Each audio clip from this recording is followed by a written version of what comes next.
were strong, but they rattled like an avalanche. We advance, lights go out like a shadow. Soon as it starts, then it's over. Round of applause for the close of the opposers. Know exactly who we are. We coming hard.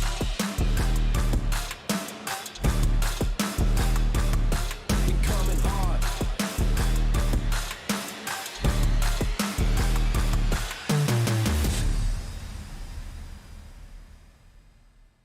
It's showtime, it's your time. It's game time, it's go time. You got one shot at a gold mine. It's showtime, it's your time. It's game time, it's go time. You got one shot at a gold mine. It's showtime.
Showtime, it's your time.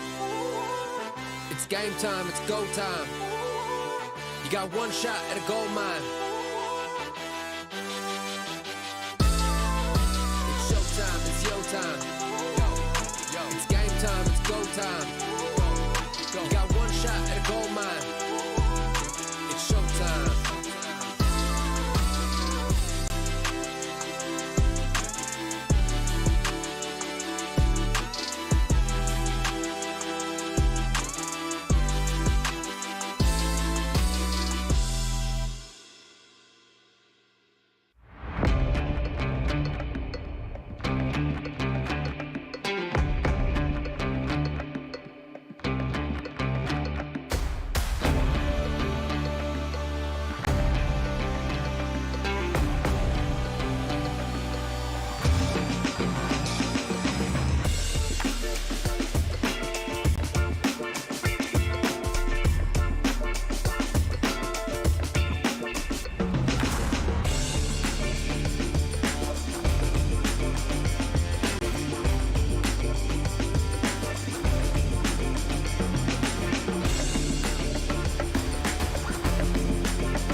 It's showtime, it's yo time. It's game time, it's go time. You got one shot at a gold mine. It's showtime, it's yo time. It's game time, it's go time. You got one shot at a gold mine. It's showtime.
Bye, have a great time.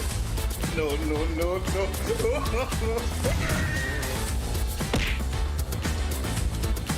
Help me! One eternity later. Why are we still here? Just to suffer.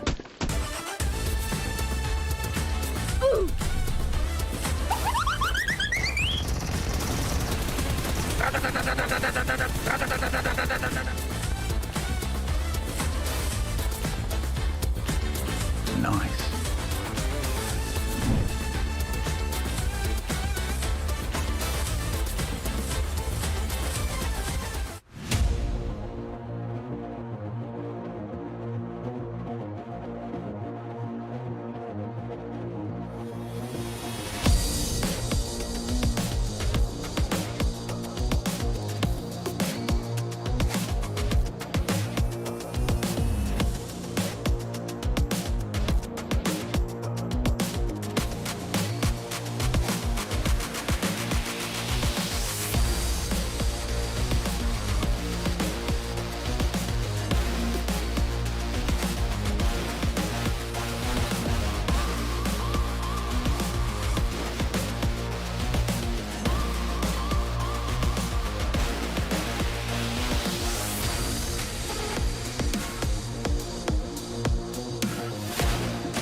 Some surprising results from wall to wall for day number 1 here of PMPL EU 23. And now we have day number 2 on the way, ready to go here as we have another 5 excellent games coming your way here for the league stage. Joining me to my left-hand side, I'm Kalaris, no one cares about that. We've got Maxman here, who's looking right nice. How you doing, mate? I'm good. I got a microphone today, interesting. But no, yesterday was a great first day. A team at the top that I think a lot of people did not potentially expect. So I'm interested to see if this is going to potentially continue or going to see new rising teams in the second day. That's right. Let's take a look then. Of course, now we have our socials that you guys can get involved in and everything that is going on. And you can see them right here on screen. However, guess what? Max, what have you done? I think you've done a whoopsie.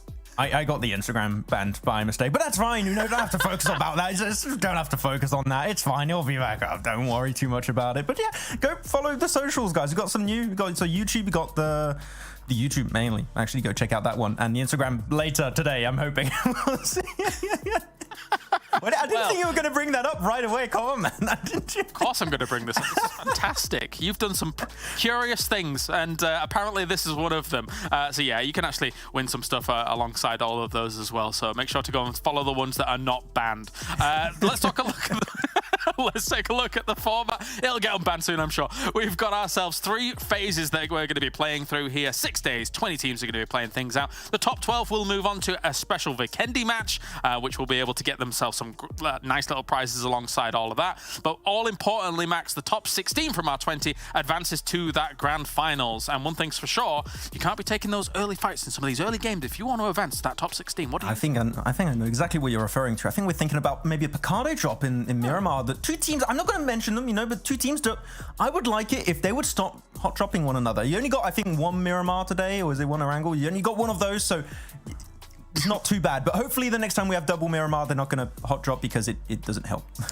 We'll see. We'll see as it goes on for sure here. Let's take a look at the points that you're able to rack up throughout all of these games as well. Again, to reiterate, we've had a change since 2022, of course, here with 10 points going all the way for that first place, and then it teeters on down from there. If you're finishing 9th through 16th, there's no points for you and 1 elimination point per elimination here, Max. So again, a nice big emphasis on kills, and all importantly, in terms of eliminations, and all importantly, at the end of these phases, if you're able to rack up a load of points, you'll get bonus points going into the finals, right?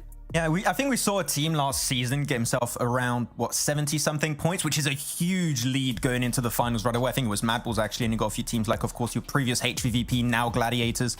So that lead, actually, it seems small, but it builds up over the weeks, and it's something that can be really hard to go up against once you get into the finals, because finals are only 3 days. It's a very small amount of time to really have an impact on those extra bonus points. So you need to try and get them while you still can. So stop hot dropping. Sorry, that's going to keep coming back. We're going to keep talking. I think what's cool, though, is that it's not an insurmountable lead, but it does reward those teams that have been so consistent throughout the phases, and that's awesome. And what will also reward those teams getting consistency out of the phases is the prize pool. Now, all of these teams have already backed themselves $2,000 over on that left-hand side. We're still looking for an MVP, of course. We're still looking for those Vikendi rewards, but in the finals, Max, that's where all the big changes. Exactly. $11,000 for the first place is going to be coming their way. But of course, you know, Jason's not here, but I do feel like I have to say, total prize pool of $100,000, basically a day rate for Kalaris. So we'll see who's going to be able to take the lion's share of that. Yeah. It's true. You know, obviously, you know, the Bugatti Veyron has just come into the game in PUBG Mobile, but me in real life, I'm looking to buy my 3rd in real life. So if we could... 3rd Bugatti? That's right, yeah. I can't even get one in game. Like, we're not the same. Okay, you're built different. I don't know. I know. What can I say? What can I say? Let's take a look at the schedule for today as well here. We've got 5 more games coming at you here throughout the day, and it's an emphasis on Sanhok today.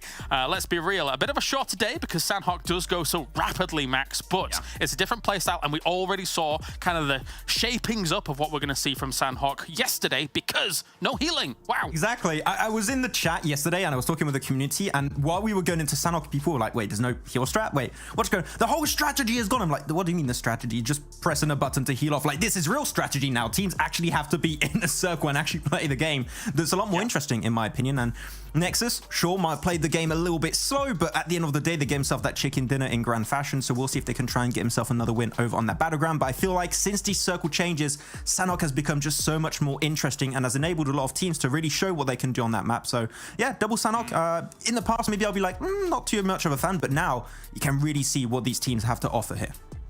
And one of those teams that did get a win on Sanhok, let's talk about them. Number one at the moment here in the lobby from yesterday. It's Nexus Gaming, basically the former Eastern Stars here, Max. And they showed double wins, a back-to-back win yesterday. What are you thinking for Nexus coming into day number 2? I mean, the thing is, right, they got himself 3 good games back to back to back. They got himself a 3rd place, a chicken dinner with 12 elims, and another chicken dinner. After that, there was the Sanhok with 8 eliminations on board. Then they dropped to 16th position. And as you stated that yesterday, and it's been like truthful for previous seasons every single time almost, is that they're very topsy-turvy team. They're very up and down. This is them on a really, and I mean a really, really good day with a double chicken dinner here. If they can replicate this, I would be more impressed if they can be just consistent. I'm not asking 2 chicken dinners a day, but if they can just get himself, you know, at least some podium finishes every once in a while with some decent eliminations, because we know there's a massive emphasis on these eliminations this season. I would prefer this Nexus than the Nexus to get like chicken dinners like on the day like this and then they just fall off. I want to see them be consistent.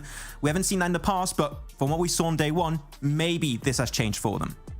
Well, let's take a closer look at Nexus as they come into day number 2 at rank 1.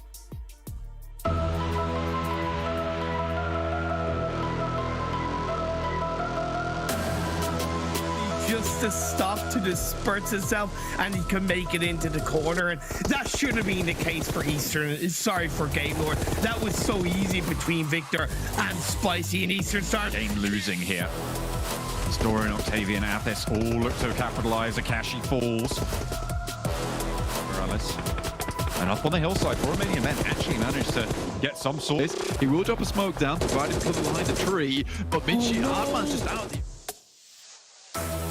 be secured chicken dinner in the eyes of 4 Romanian boys. Yeah, you make a confident play like that. If you do lose one player, it gets a trade-off. Or Romanian You take your time, you miss the opportunity, and you're gonna get burned, especially against the likes of Eastern Stars. Delendo dropping spots it just about on the edge of the smoke and absolutely is on the ball. Moves through Hamadi, caught out.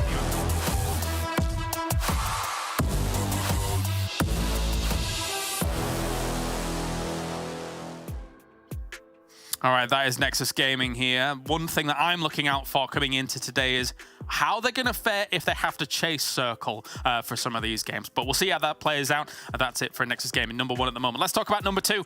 It is MadBulls at the moment. Max, a lot of people came in with high expectations for this team, and I don't really think they disappointed. Exactly.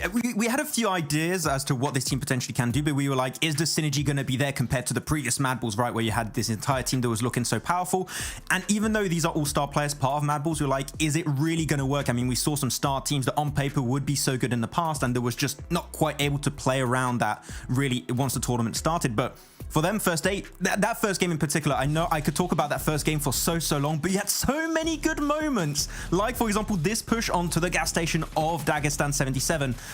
The entire team is great, but Talika is a different beast. He just does not care.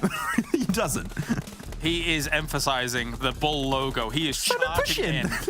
Yeah, and he's causing some problems for these teams. However, I think ultimately it's a strategy that borders on the line of genius and insanity, and sometimes it looks genius, sometimes it looks insane. Like, I think that when you're doing this kind of thing, like for example here, I think if Talika hadn't gone off on his own and actually put himself in danger and actually goes down, I think MadBulls, even though with the terrain disadvantage against Nexus, might have won out that situation in a 4v4. What do you think, Max?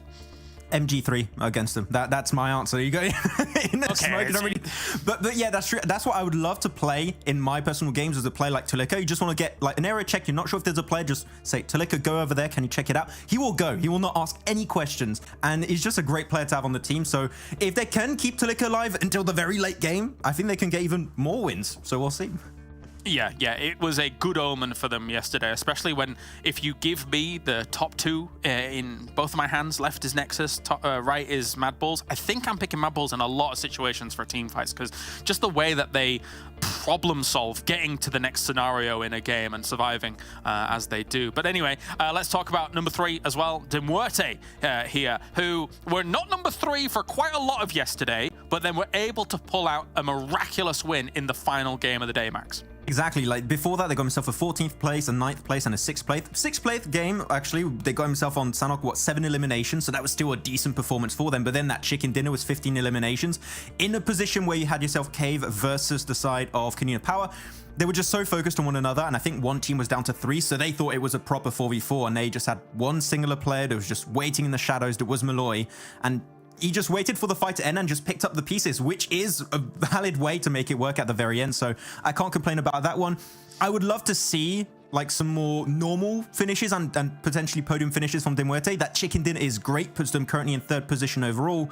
But I want to see games where you have 3, 4 players still alive until the very end. Good rotations overall, not just trying to pick up pieces and maybe get a win. And I think that would be what would sell me on Muerte to maybe remain at the very top.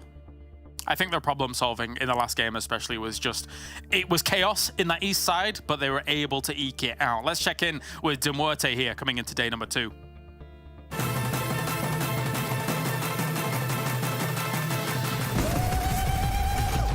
Are you ready? Nice spray down there. Storm not flush. Пытаясь контролить VIRTUS.PRO, до Талова. Сейчас перестрелка начинается. Milky Way бьет по Янке. Клан, 3-я строчка. И я так понимаю, мы уже можем. This lab need to crater for a long time, and finally they have been dethroned here. Mind. Как обычно, на характере все-таки пробивает себе место. Есть один, но тем временем дискрим работает с высоты как раз-таки Чопика.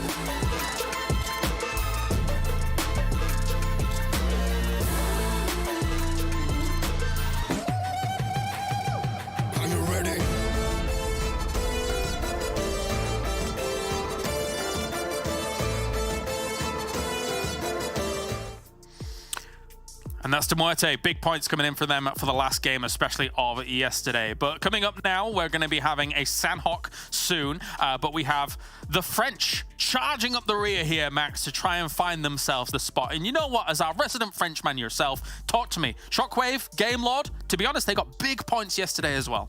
I mean, you got yourself, what was that? 3 top 5 finishes coming out from Shockwave in a row in their last 3 games of the day. They were looking so good. We had that nice little interview with Trazen yesterday, and like seems like the communication overall is going really well inside the team. The atmosphere is seeming really good for them. But going into a Sanhok game, from Shockwave in particular, I would like to see them be a little bit more maybe punishing. I think they gave a little bit too much space, for example, to Doc Project. And I think that if they do not give that space, potentially they remain as a 4-man team, 3-man team, and they take that win away from Nexus Gaming. So Shockwave, they showed they can make good things happen on this battleground. Maybe just a little bit of a more decisiveness could make it that they could get a chicken dinner here. Maybe, as currently we see Shockwave sat in 4th place. Game Lord is just a little bit below them, as I think, you know, those 2 positions could have quite easily been reversed had that Erangel gone a different way, as we'd already spoken to Trazen and how Shockwave's approach was to the Game Lord scenario in that game, and it was all about the information game from their side of things, which was, it really showed through once Terminus was able to take out 3 of Game Lord in quick succession to one another, because he had all the angles available, Max. Yeah, and they really play so well around the new point system because they got himself 7 placement points. I would like that number to be bumped up a little bit potentially, because a lot of that came from that 2nd place they got. But then they got 24 eliminations, and that was a really good showcase of them. Just that split on the very last game on Erangel, I think that should have been potentially fixed out a little bit. That split was just too dangerous, and then you see Shockwave really truly taking advantage of that mistake. So just a few things to iron out, but overall it was a good showing of Game Lord there, but I just want to see them not fumble at the finish line. All right, well, let's get to it then. Thank you very much, Max. It is time to get to our first game here of day number 2. Let's head over to John and Blank. Follow the action once again. Thank you very much to the guys over on the desk. We are going to continue our march to the top of the European spring season mountain. Blank, we're going to kick things off with Sanhok. Absolutely. It's a short day today, but by no means a day that is not filled with action. It's going to be jam-packed today, no worries about it. Only one Miramar, so only potentially one of these crazy Picardo drops at the moment. KASIK, excuse me, not yet figured out who's coming out on top there, considering, excuse me, got quite far into that engagement, only for English to shut it all down for 1v3 towards the end, albeit there was a 1v1 into a 1v2 essentially, but still really good stuff. But Sanhok to begin off with yesterday, as Max was saying, no heal-offs at all, which was quite amazing at the end of the day, but it just means a lot of these players are looking more for those eliminations, looking more towards that win. Sitting out of this game, Muerte, GOAT team, Major Pride and Team Doom, so we won't have Muerte in the fold this time around. Nexus and MadBulls, the two of the top three, looking to try and push out a lead in this first Sanhok. Absolutely. Looking up towards that top side, Nexus got a little bit of circle luck yesterday, but looked to push it just a little bit further. With this kind of playing path, it's looking not too bad whatsoever for a lot of these teams, able to get exactly where they'd like to go. A couple of places around the map which are quite important, which will wait before the actual circle heads in, but one thing that I'm really looking at is this position down here. Obviously, towards Painan, it is really, really nice, but there is a split between a lot of these locations. You know, playing up towards Ruins, heading down here, taking up this position as well as this. These locations are extremely important towards the end game, especially if you get a circle towards that area. So a lot of these teams will be looking to pick that one up. Particularly in Painan, there's also that area where we're looking at a split coming through from MadBulls, which looks very nice for them, but it looks like they're going to move further over towards that western side, give up space towards Cave, who are now dropping in Painan overall. Looks like another hot drop going to happen in boot camp. Game Lord and Excuse Me will take up the fight once more. In the central area, you've got a little bit of a split on the south side of them for them to worry about as well, so VIRTUS.PRO may be able to play spoiler to some exits there. You can see Folly and Purple both being relatively close, grabbing some vehicles. Gladiators moving over to that northwestern island, but nothing else is kicking off in the same way as boot camp. Obviously, boot camp quite heavily contested between Game Lord and Excuse Me. Yesterday, Game Lord able to pick themselves up a couple of eliminations on that side, but it will be Robs falling this time to the semi-auto shotgun there, so a little bit of a difficulty for them. Now, Valo actually also extremely low. Our MVP from yesterday did do extremely well. However, this time around, Game Lord looked to be a little bit on the back foot. Just that little bit. I mean, maybe we didn't catch exactly how it happened, but it could have been, you know, on one of those drops, both going for the same weapon. One person managed to pick it up. I imagine we're going to see a little bit of a replay there. Okay, so he did have a weapon. Looks like both on the shotguns, but the rate of fire there for Havlik playing well into the hands of the close range combat and able to come out on top. Managed to find some stims and should be able to heal. Game Lord looking to evacuate.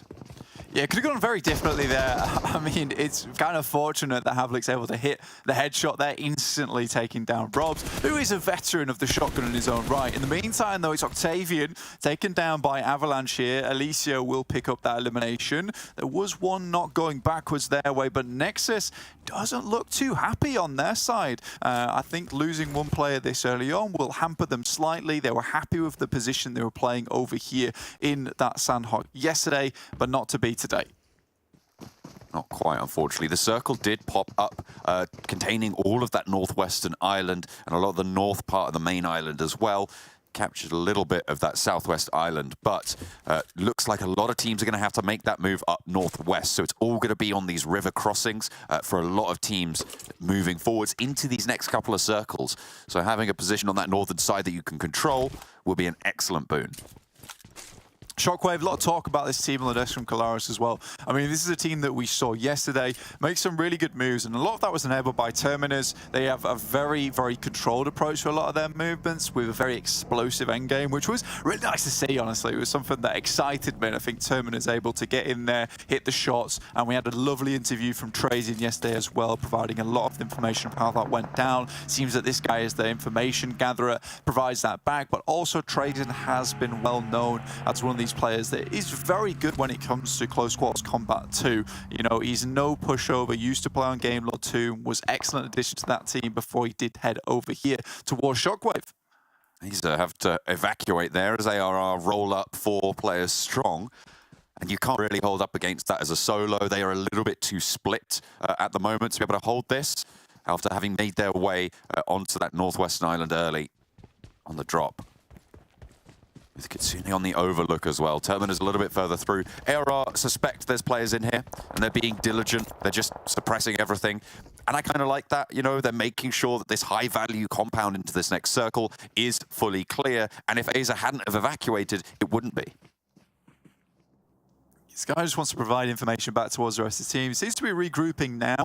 I think if they can get the drop on top of ARR, or at least just hold them out for the time being. I mean, for Aza, it kind of felt like he had completely dipped out from that situation. So AR may be feeling a little bit more comfortable. Kitsune, though, does have to be careful. There's a shot come back his way, but that's from a long, long distance from Nox. Kitsune's going to think twice about peeking back over that ridge. Oh, MadBulls are coming in. This is, again, a high-value compound that you can't afford to lose control of. Tulika moves on in, gets shut down immediately to a good set of sprays, but Flex playing well around the border. Doesn't really have the off angle to compete against it. But forwards, Tulika has not been flushed. But unfortunately, ARR not so lucky. Now looking to put a nade out through the window. It could hit multiple, but it just falls short. And actually is going to have to fade away. Nade in hand for Zerich. Doesn't really have the backup. Victor has a sightline. Another player falls down, and Zerich lands the final blow to ARR. MadBulls take the compound. Holding it for the time being. Pretty efficient push. I mean, Shockwave maybe even considering coming over this way to try and pick up a couple of those eliminations whilst the iron is still hot there, but instead opting to wait it out, perhaps even moving further up towards Hattin's side. Circle did drop up towards the northwest, and Gladiators are actually really happy about this one, right? Because they have always held that northwest island. It's a massive boom when it does come around this way, but with Kitsune already been just sent away almost immediately, you know, they're not having that same presence. Not just yet. Not quite able to put their foot down in the same way. A lot of teams have made their way over now to that northwestern island. Teams still flagging. You've got Unicorns of Love out on the south. We're on board with Dagestan and Avalanche, who are on the northeast side. Dagestan trying to get out ahead, and will be able to do so, seeing what they can pick up, although they are down to 3.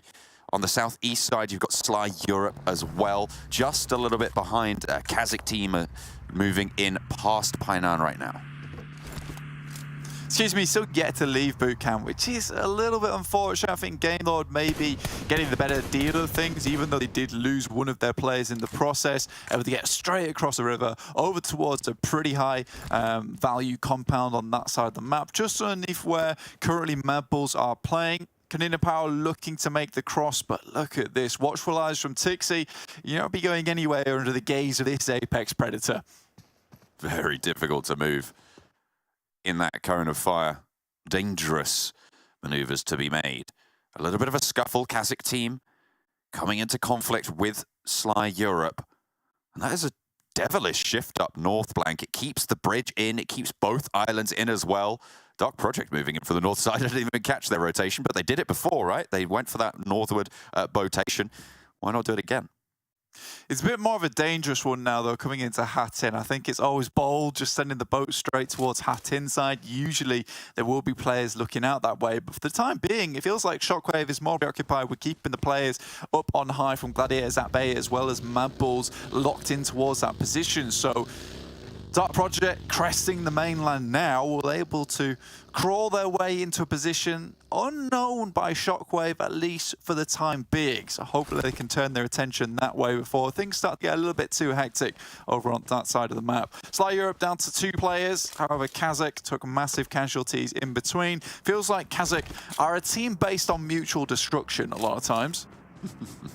They are all 4 alive, but Striker's just about to bleed out. Should be able to get 3 of their players back and active, but they're allowing Sly Europe to get back to 2. Both teams will have to head north after this. You've got to wonder what all those teams on the north side are going to be looking to do as well. You imagine that they're just going to stay put until the circle fully decides at this stage.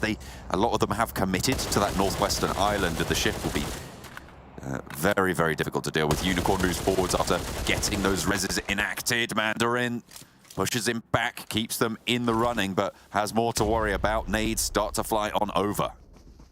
In the meantime, though, Dark Project are able to get in behind Shockwave, have taken a few shots their way. This is bad news.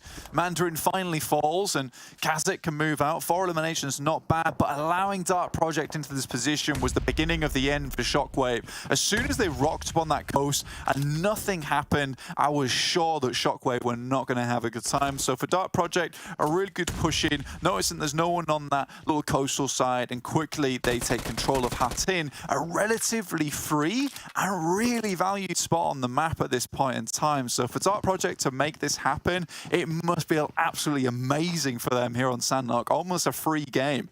Not only do they get Hatin a valuable position, but they have a boat on the coastline that they know is there. They can take it over and swing over to the eastern side should the circle go out that way, or they can just swim across. They can look to try and pressure the bridge. They have so many options moving forwards here. On the other side of the bridge, though, sits Nexus, and that is a very, very difficult crossing to make should it come down to it. Cave have moved up into the foothills of the Gladiators Enclave. I think for Nexus, potentially there's time to cross here, especially with so many teams around this area. I mean, Dark Project are yet to quite get their bearings. Sure, they've taken down Shockwave, but they don't have a massive idea of what's going on underneath. It was Aza that was providing information back towards Shockwave about what was going on the south side. So I really do think that they should have been maybe a little bit more prepared to receive an assault from the north. But now at least with a lot going on here, Nexus might be able to scout the situation and move across. Again, with how quickly Shockwave were decimated, perhaps Dark Project can easily set their focus over towards that eastern side, understanding that controlling Hatin is probably one of their biggest priorities right now. Avalanche on the north side moving in. Forward position by Cow, back by Mong Nai. And they'll have to move a little bit further forwards. KASIK team will have to make the break up north, but the circle finally decides which side of the river it will be going to. This gives value to the northern edge of the Gladiators' high ground position that they've been holding for quite a while. See how long they can hold that out. They have faltered a couple of times on that hold before. See if they can stop the Unicorns moving through. Yeah, it's kind of cutting yourself off though, right? I think at this point in time, with only a little bit still in, it gets tricky. You kind of still want to leave people up on high so they can start shooting down, but it is a horrible valley in between Gladiators and teams ahead of them. You can see just how open it is. Right now, Hatin is massively favorable, but you saw a massive push coming through from MadBulls actually, heading up all the way towards that Hatin side, which is fantastic to say the least. They're really happy with the result that they got there, passing straight past Aza, as well as Cave. They took a few casualties, opting not to go for the full stand, but instead to get a better position with the circle, which is always, always the better play. It's like they will spot more from Cave and take even more of them down. VIRTUS.PRO have used this opportunity to start to push up through the valley that is between the high grounds there. They'll know that there's teams on this hill to their eastern side. You can see Cave very, very much struggling. Gladiators currently in a 2-2. They've managed to push all the way up north to the compound to the west of Hatin, leaving Tixiamatic back on the hill. And they'll look to regroup as time goes on, but they've got a lot of strength and sight lines and power probably into these next circles. MadBulls, you're right, pretty fast and solid rotation, as is characteristic of them over yesterday's games. I think there's anything we can look at MadBulls right now is the speed of the rotation, but speed isn't necessarily always the difficulty you come into, it's the timing, and that's something that MadBulls have proven themselves time again over the past day, especially on their Erangel match versus Nexus yesterday, where they had to move through, and they made a perfect smoke train just at the right time, and obviously we didn't see Nexus move quick enough, which is another symptom of the problem we're seeing right now, where Nexus is still on this eastern side, yet to make a move with smoke or anything else. Now, Tixi's doing a great job keeping the guys from VIRTUS.PRO at bay, but if he goes down, he has to be very careful with overshooting this just a little bit. Yes, he can get some damage done, and that will funnel VIRTUS.PRO into a difficult scenario, but the Tixi vision is real, so I don't want to see him tunnel vision onto this one. You've got to be very careful not to slip off the sides there. It can be devastating. This underarm nade, if it's cooked right, that could be the end of VIRTUS.PRO. Oh, half HP on the cook, and they will have to reposition. He seems to read into that. They're not really moving too much, and underarm as well. Doesn't get a knock there. Purple was already ticking away on the first aid and gets immediately back to that 75 mark. Next circle just about to pop. He has to cook it for a little bit less time, but it's difficult because you don't want to cook it too little that it just rolls harmlessly away from them, but just enough so it explodes on top of them. So both those nades were placed perfectly, but again, that timing is really difficult to understand when you can only see pretty much half of the cliff face and not really how far it does go down. Unicorns of Love moving up though, finds at least one here. Obviously just taking down the remnants of KASIK, with Kaz being one of the last remaining. Pushing on through, Unicorns want to curtail them completely and will be able to do so. They were embroiled on their rotations, moving on that southwestern island. They had been in conflict for a while, so to sweep that one out is going to be good news. But that does let Gladiators know that there's a team definitely holding up residence there. They'll be worried about that angle. Yeah, Tixie already actually taking shots over towards Zero from Unicorns of Love. They're right on the edge of this circle as well. Again, a lot of flat ground around this area, so Gladiators will be able to take care of that one. KONINA Power, another team yet to have moved. I think Game Lord, you got to give them credit for the thing they did early on, which is move towards this compound around the coastal side. Yes, it might not be one of the best compounds for this particular circle, but back then it did look quite good. But not only that, it allows them to pick up some free eliminations, but not when Akashi goes down like that. Now they're going to have to invest resources into rezzing him back up again. At least there is a refrag.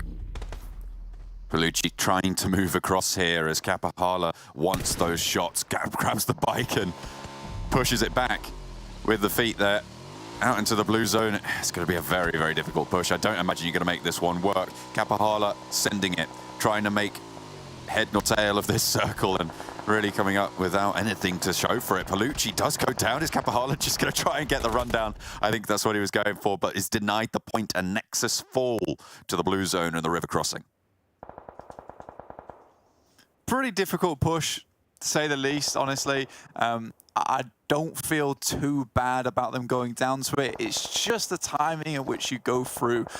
Making that push earlier on was easier. Making push now, very difficult. And you can see just the way that kind of changes things up in their eyes. Luckily, for one team in particular, Aza is still going for Shockwave. And I think for them, all they can really hope for at this point in time is some more placement points. They found themselves into a veritable fought a nation between them, Dark Project, as well as MadBulls, which should keep them protected for the time being.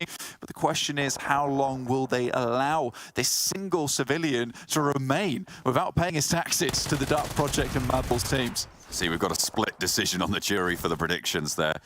Me and Max go for Gladiators, you and Kale going for the MadBulls as the next circle starts to pop. It will move down south and actually keep MadBulls in it, keep Gladiators in the corner of their compound as well. Yeah, I mean, for MadBulls, there's a lot more movement going on from their side. They can reposition, get around. I think their major difficulty is Dark Project here, who they're most likely going to have to face, but they can keep tabs over towards Unicorns Love. They can keep tabs over towards Gladiators. They don't really have many options ahead of them, which takes them towards safety. The main thing right now for MadBulls, though, is to make the most of the situation they're currently in, because it is more than likely this is going to move away from in the next circle. What I do love that Gladiators have done is move down towards this side just underneath the cliff. You can see them over towards your right side of the screen using smokes. There's not a huge amount of cover here, but if you can get here and live, that's the main thing. Unfortunately, going down is more than likely going to happen to them. It's a difficult crossing, and it had to be perfect. I'm not entirely sure where they were aiming for. It's well principled in terms of pure map position. And that's me and Max's prediction. Bonked almost immediately. In the bin, mate. Good job for you guys. I'll still hold on to my lead, though, after this one. Afterwards, I'm not so sure. But it's very difficult. It's well principled in terms of map position, but the cover just wasn't there, I don't think, to support that sort of rotation when you know everyone's going to be looking directly at you almost immediately. Yeah, it's a rotation you need to make, and it was based off the fact that they assumed that VIRTUS.PRO would not be able to go this far after the amount of damage they will do towards them. Aza puts up a good fight versus Dark Project, but it's not enough here as Shockwave do go down. 0 elimination as well, so not much fun for them, but 7 elims for Dark Project. Again, Dark Project, the dark horse for me in this particular tournament, doing some good stuff. I mean, yes, they don't have everything perfectly set up yet, but things are still moving. The production line is still going for Dark Project. Pumping out those elimination points where they can is always good news. Now that is a crazy circle. For MadBulls, this is the best thing that could have happened to them, and it really puts Dark Project now into a difficult situation. This is all mechanical skill. Dark Project have to pull something out special. Unicorns of Love take up the mantle of the position that the Gladiators once held. They've fallen back and they'll survive longer because of it. Dark Project now up to bat. Fike first to receive there. Tulika and Frozen on the back foot, but Zerich is keeping sightlines open, and Cave are chiming into the engagement as well from across the way in the shacks that they hold currently. Fike launches a nade over the top and finds Madness. Excellently found. Perfectly placed and looks for a burn as well. Madness did start repositioning. It's directly on him. It's clapped him as well. Yeah, he's tagged. Is he going to be able to get that res off in time? I'm not entirely sure. Dark Project need to make it work. VIRTUS.PRO from the hills looking to stop anybody from moving forwards. Unicorns of Love denied a safety on their crossing and will be shot out by the MadBulls from the opposite direction as well. VIRTUS.PRO from beneath and everyone else on top as well. Just going to make life so hard. VIRTUS.PRO, you're right. It's crazy that they managed to survive in that valley and take such an important part. Yeah, exactly. It was very well done for VIRTUS.PRO. They weren't necessarily going to get to all the way towards that end game, but what they could certainly do is try and pick up some of those elimination points, which are particularly good in terms of bumping up your points overall, with those placement points not being as good as they were before. Wait tries to move up. Flyke with a nade in hand looks to throw something over there, potentially get some damage done. Doesn't do anything, and now Dark Project can start to move up. MadBulls were maybe worried about Dagestan, Unicorns of Love, but we've seen in previous games from MadBulls how well they deal with several engagements on several different fronts at the same time, diverting their attention very efficiently. Good circle still for them, but better for Cave, as they might be able to take this one all the way. It really does depend, but with only 2 players, how do they fare versus a 4-man team crashing into them? Circle just about to start closing on the northward shift. Wait will bide the time. Noshi, Mickey, behind the shack. Gonna have to shift as well, but where do you go? I mean, there's terrain in front of you, but you're just going to be sideswiped by the MadBulls position. You've even got Keep as a third party to engage on here, and VIRTUS.PRO are going to not let you lie either. Taking shots from up the top, but VIRTUS.PRO's backstop actually dismantled just a little bit, and actually going down fairly convincingly. Just the one player left, and Mihi has the sightline. This is great news for the rotation from Mihi. He can stay behind, but unfortunately loses out the duel. Now Keep can try and challenge for it as well. We'll have to move further and faster for Dagestan, and this is going all to hell in a handbasket over on the north side. And they are just shutting each other down. Tulika and Zerich staying alive. 2 players active as well for Dark Project, but the blue zone will close, deny these reses. It's just Tulika in a 1 versus 2 now. Both teams are on 4, but they've been tearing each other apart, tearing chunks from one another's. And they lack the corporeal nature to stay alive for much longer. MadBulls fall down as well. And now Cave could shut down from the outside. Just 1 left, but that is very quickly coming to a close. 8 eliminations, though, not bad at all, but it's VP, Cave, and Dagestan. A lot of solo players, and really for MadBulls and Dark Project, not many places to go after that. However, you know, a lot of eliminations found. That's good news for them. Now, Dagestan, VP, Cave. VP really being this one member in the game that really should not have made it this far, and it's through sheer grit and determination that they've actually headed towards this position again. Now, singly, might be able to find something. Versus 2 players, very difficult. Has a tree to play around with, has to hit the initial shot almost instantaneously, and takes a little bit of confidence here. Look at the barren nature of his backpack right now. No utility, just 1 first aid, no stims. Has to get an early, fast pick, and these nades coming out, that could just be the end of it. Should get the tag, they know exactly where he is now. Nades over perfectly from Influence. Creepy can move out wide. They have both the angles. Pop the second nade around the side, and Influence shuts it down. It is Cave to take a chicken dinner from a compound to the south that nobody else was touching. goodness me, I thought that nade hadn't gone far enough to take him down, but VP getting second place is more than ideal for them, and they were able to head towards that high ground earlier on, pick up some really good elimination points too. So overall, a great game for VP. They can't be unhappy with that one, but a lot of teams in that match were able to get a fair amount of elimination points, and KASIK in their little compound, it worked out. Eventually, those teams on the top side would have to move, and I think being crunched in from all sides wasn't ideal for them. I think maybe if MadBulls were able to get a couple more nades over the top towards Dark Project, things might have been differently. But again, that little part of Hatin, very difficult to assume where players are going to be in a covered play around with. Hatin seemed to be just too tricky to leave, and Cave were able to shroud them all in darkness and keep themselves safe for the time being. Let's head back to the analyst desk.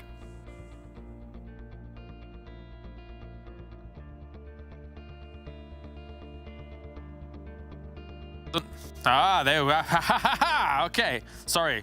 It's an important win for Cave here on Sanhok, as we have got the ball rolling for them and put themselves in a really nice position. Admittedly, Max, having that compound that they did, even as just 2 alive, and all the other teams not finishing off their engagements as fast as maybe they could have done, really gave Cave a bit of momentum here. I mean, that's the thing, right? When you're looking at the teams to win Hatin, they delayed that fight a little bit too much, as you were stating during that game. And also, VIRTUS.PRO stopped a lot of teams from doing what I think were actually really good rotations on the western side, mainly Gladiators. They did a fantastic rotation away from the western side of Hatin towards like a rock next to the that big cliff on the mountainside.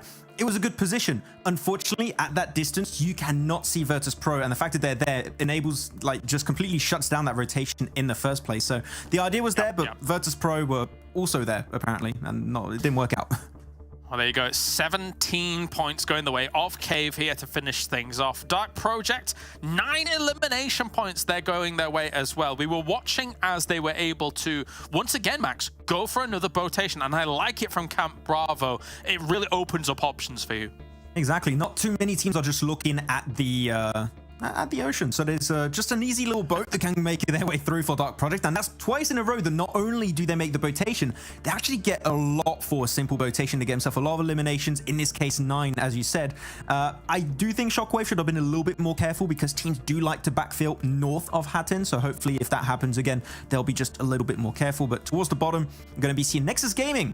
The fall off is kind of happening once again after that last game of yesterday, so it's just not a good road to be on for them.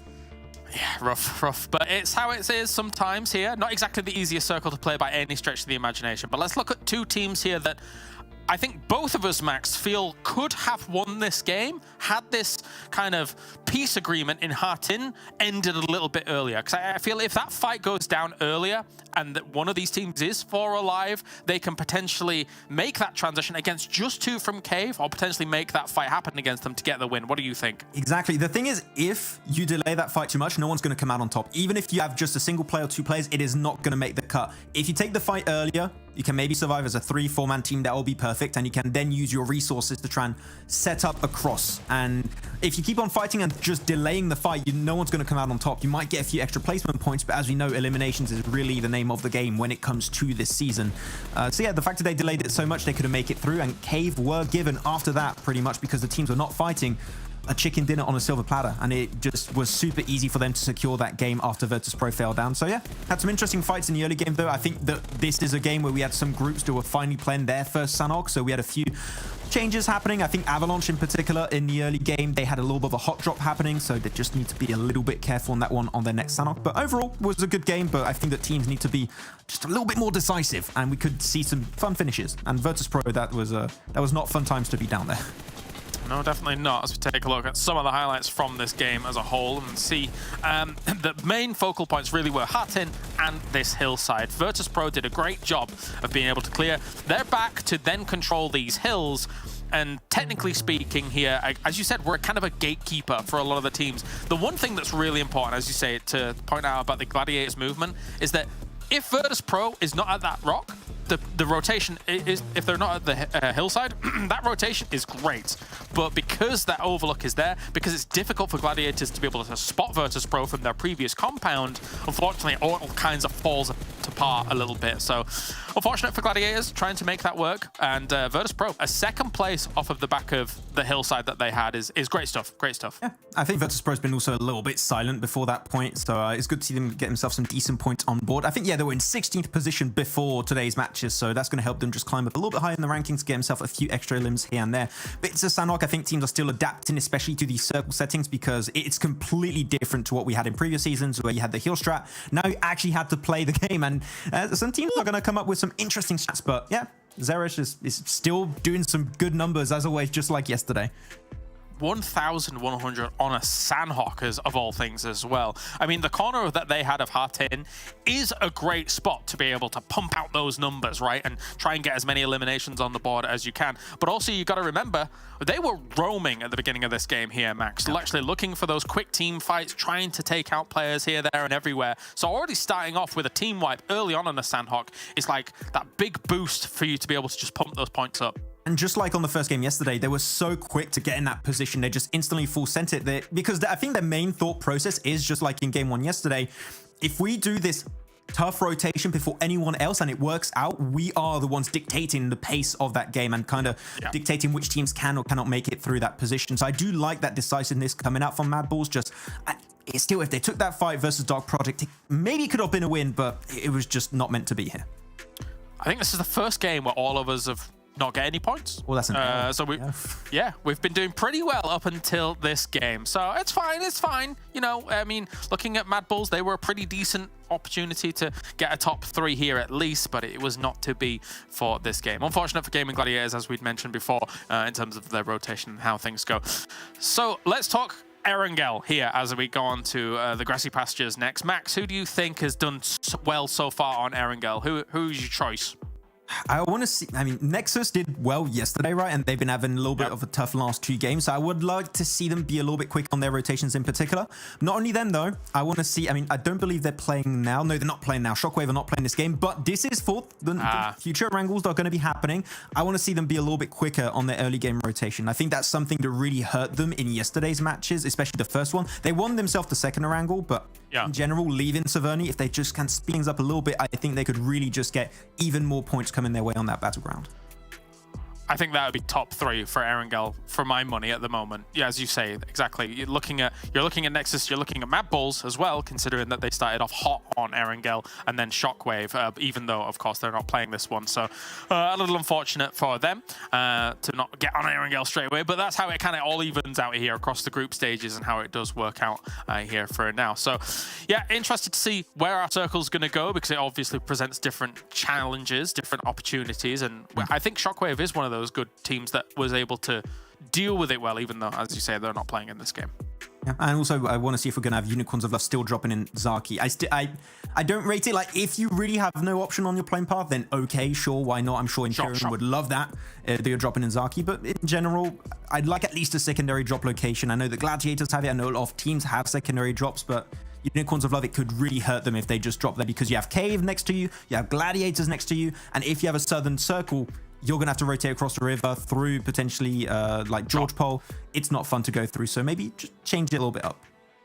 Well, Monster Energy joins us here for PMPL EU 23 as well, so a big thank you to them for joining us on this journey. We have lots more games to talk about, lots more games to watch here as a whole. Let's take a look at the overall rankings as well. MadBulls #1 at the moment after getting themselves a boatload of points here on Sanhok, does find themselves in that #1 spot. Now we get to see if these other teams can try and play catch up as Muerte now makes their way onto this stage here, and a win for them actually might be even be able to propel themselves further here, Max. It's not as not at all CI's dominated like I potentially expected. We've seen a lot of really good Western European team, well, the OG Western European teams up there, like Nexus. You're looking at your Shockwave, Game Lord, Unicorns of Love, basically team big from the previous season. So yeah, not the start I think a lot of people were expecting, but I am pleased to see there's just not CIS domination through and through. We have other teams that can step up to the plate. And Gladiators only on 7 points. We'll see if they can bounce back. But for now, let's bounce over to the commentators here to bring you the grassy pastures. I've been betrayed by the Gladiators one too many times on my predictions, Blank, and they have betrayed themselves, I think, as well a little bit. What we know that they can achieve has not been represented here. Yeah, I think for the Gladiators, there's a real problem going on. I'm not sure what it is. I think they were a hot streak last year, right? But there's only so long you can keep that hot streak up because you're gonna have to cool down a little bit at some point in your journey. So I think for them right now, maybe just on a little bit of a dip before they return. Maybe that can come back. Who knows? Potentially. So for Gladiators, they're still making some good movements, still making some good decisions. I think Kalara's pointed out that, you know, if VP wasn't in that spot that they were in, which they assumed they'd cleared out, they assumed they'd done enough damage to VP that by making that rotation, they would still be clear, have the hard cover the rock to play around with, and essentially take down everyone else in that lobby. But for them, didn't quite work out. Again, with Dark Project, MadBulls, both teams kind of took down each other, and Cave enjoyed taking some pot shots over towards them as the circle headed down their way. So good stuff overall for either of them. Yeah, I think so. I think potentially, I think we can stop talking about the end of last game, because we've actually got this game starting out as well, and this is a pretty dramatic plane path on the south side, over Novo all the way over to Primorsk. It's going to mean that the teams who like to play up the north are going to take a long time to get there, and potentially gather some hot drops as well on these vehicles on the south side. A lot of teams might be shredded down to 3 or 2 players here. For sure. I mean, Severny, also North George, Yaz, all difficult positions to play in from this spot, but one team that's going to be happy about this will be Major Pride, instantly moving down towards Novorepnoye, which is going to be really good news for them going forward. We are going to find a couple of snakes, maybe up towards Yasnaya, hiding as we head through in the vehicles, so teams that want to head towards that northern side will have to be careful on this particular rotation, so a little bit difficult for them as they move through there, but I'm sure most teams should be able to get into position.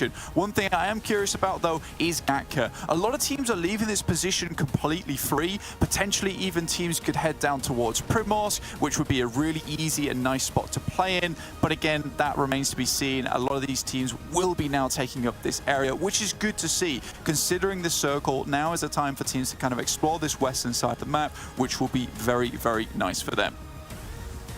Excellent little explanation of these rotations necessary. Those eastern rotations, though, are going to be a little bit less conflicted with this circle as it pops. You said you were interested about the Gatka area, so is everybody else in this lobby now with the circle shifting out west. Absolutely. So this is going to be a little bit of a change of pace up for a lot of these teams, as we know that this western area hasn't been fully explored as of yet. Dark Project, though, already heading down over towards Primorsk, and an early elimination there is exactly what I was expecting. That's why we highlighted the snakes from early. If you want to move up towards that north side, you better be careful that you're not dropping on top of another team that is going to pick up a couple of eliminations over your way. So already down to 63 players in the lobby, 1 being lost right off the back. And again, those elimination points no longer just a free little easy cheeky point at the beginning of the game. That is juicy now. Absolutely, with the reshuffle of the points, exactly. It's super, super important. We're seeing teams like de Muerte, probably most notably de Muerte now, have such a massive impact on the tables purely from, really, their elimination points, because at the start of this game they were sat 28 elimination points, 12 placement points, so there was a vast disparity there, and really being sent very, very far up the tables by those elimination points, and they are going to have more of an impact this season overall. So if you can grab those early points, phenomenally valuable. Yeah, I mean, for de Muerte, I have to respect what they've done with the team, because, you know, last time around they had some really good players on side which have moved all over the place to different teams now. I mean, English headed over towards KASIK. We see that guys is really, really good over there. We even had Flight heading over towards MadBulls. I think that's a great pickup to go for, just purely off the back of the fact that, you know, he performed very well in that last season of Europe. So I think him moving on towards MadBulls is not something that we can be surprised about. Yes, he might not be one of those heavy fraggers on the team, but he does provide a very, very valuable and solid member on that side of the squad, which is what you want, really, because it feels like they have built this squad very purposely. I've said this before, but we can go into it for a little bit more detail. I think the only really weak link at the moment is probably Chulika, and I say that in heavy quotation marks purely because we know this guy is extremely strong in a close quarters fight, right? We saw him solo pushing VIRTUS.PRO VIRTUS.PRO taking them down 1v3 yesterday in the shack over Erangel. However, that kind of thing can come back to bite you, and when you've already got Frozen, a very strong player on the team in his own right, kind of that extreme fragger on side who wants to be supported by Zerich, who is surprisingly doing most of the damage at the moment. You want Chulika to be more of this backstop, more of this player that can assist in that fragging potential, with Flyke bringing up the rear as well, maybe playing a couple of these flanking roles that we know him for. So overall, I do think that's the only issue I have with MadBulls, but other than that, feels like they've really perfected what they wanted to do during these games. Looking down over towards the eastern side of the map, a couple of teams headed over here. In particularly, we saw Sly Europe and Muerte heading over towards Lipovka, and then Yaz, Game Lord were able to head up there. But again, the snakes struck, the actual fangs were able to dig deep into that team, and they've already lost a player right off the bat of the game. A couple of teams now, so that's 2 who have lost a player, Game Lord and KASIK team, all in the scuffle for those vehicles. Residency taken up central by ARR over the Gatka split. Currently looking at 3 teams on the South Island as well. Major Pride with Nomi out to the western edge, looking to figure out the rotation away from Novo. Do they go north on the bridge, or do they go west past everybody else? That is the real question. I think a couple of these teams are going to have to figure out exactly what kind of rotations they want to make. And one thing we do have to consider with that particular playing path as well, we have crunched a lot of teams down towards this south portion of the map. There's hardly anyone actually playing up towards North George, Shooting Range, Severny, Stalber. So some very clear rotational paths for some particularly lucky teams. I mean, Happy's already scouting out towards that northern side, up towards Kameshki. That's from Muerte, so should be able to make a nice little rotation over the top there, potentially heading towards Box Compound, just towards that right side of Georgia Paul, before moving down towards Ruins. And Ruins is a really nice spot when it comes to trying to find some kind of elevation, some kind of spot within the circle. And that was that first elimination that Sly Europe were able to find versus Game Lord. That was just on their rotation north towards Yasnaya. Avalanche parallel to VIRTUS.PRO. Currently moving to the south of Pachinki in that central area. Purple gets knocked out with a lovely 2-shot volley there from PNL and teammate. Looking to fade back just a little bit. They get the flush. And that is going to be great news for them. A little bit less power now from VIRTUS.PRO on their south side of the main island, moving into South Gatka.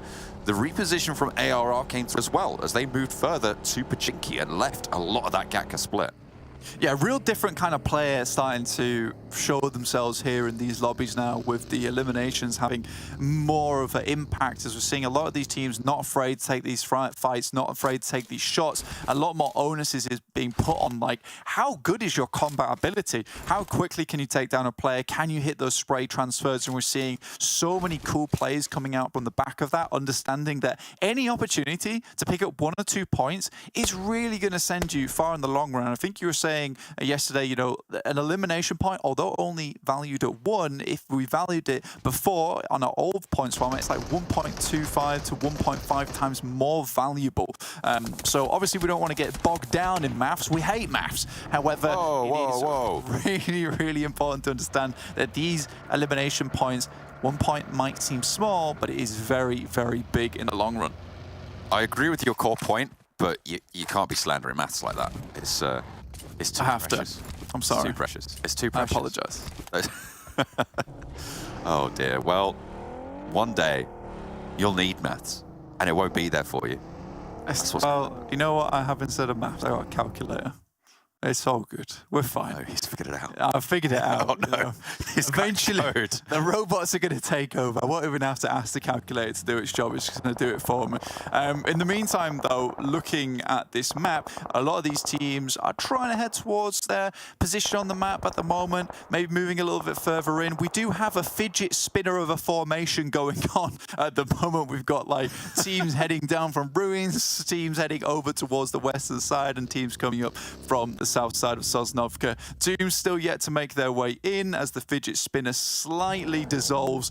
Teams looking to head towards some of these more important priority compounds towards the center of Gatka. Again, a lot of fielded area here, John, though, and we have seen a lot of barren landscapes at the moment. Not that I'm complaining, it just means a lot more gun skill is required to hit those shots.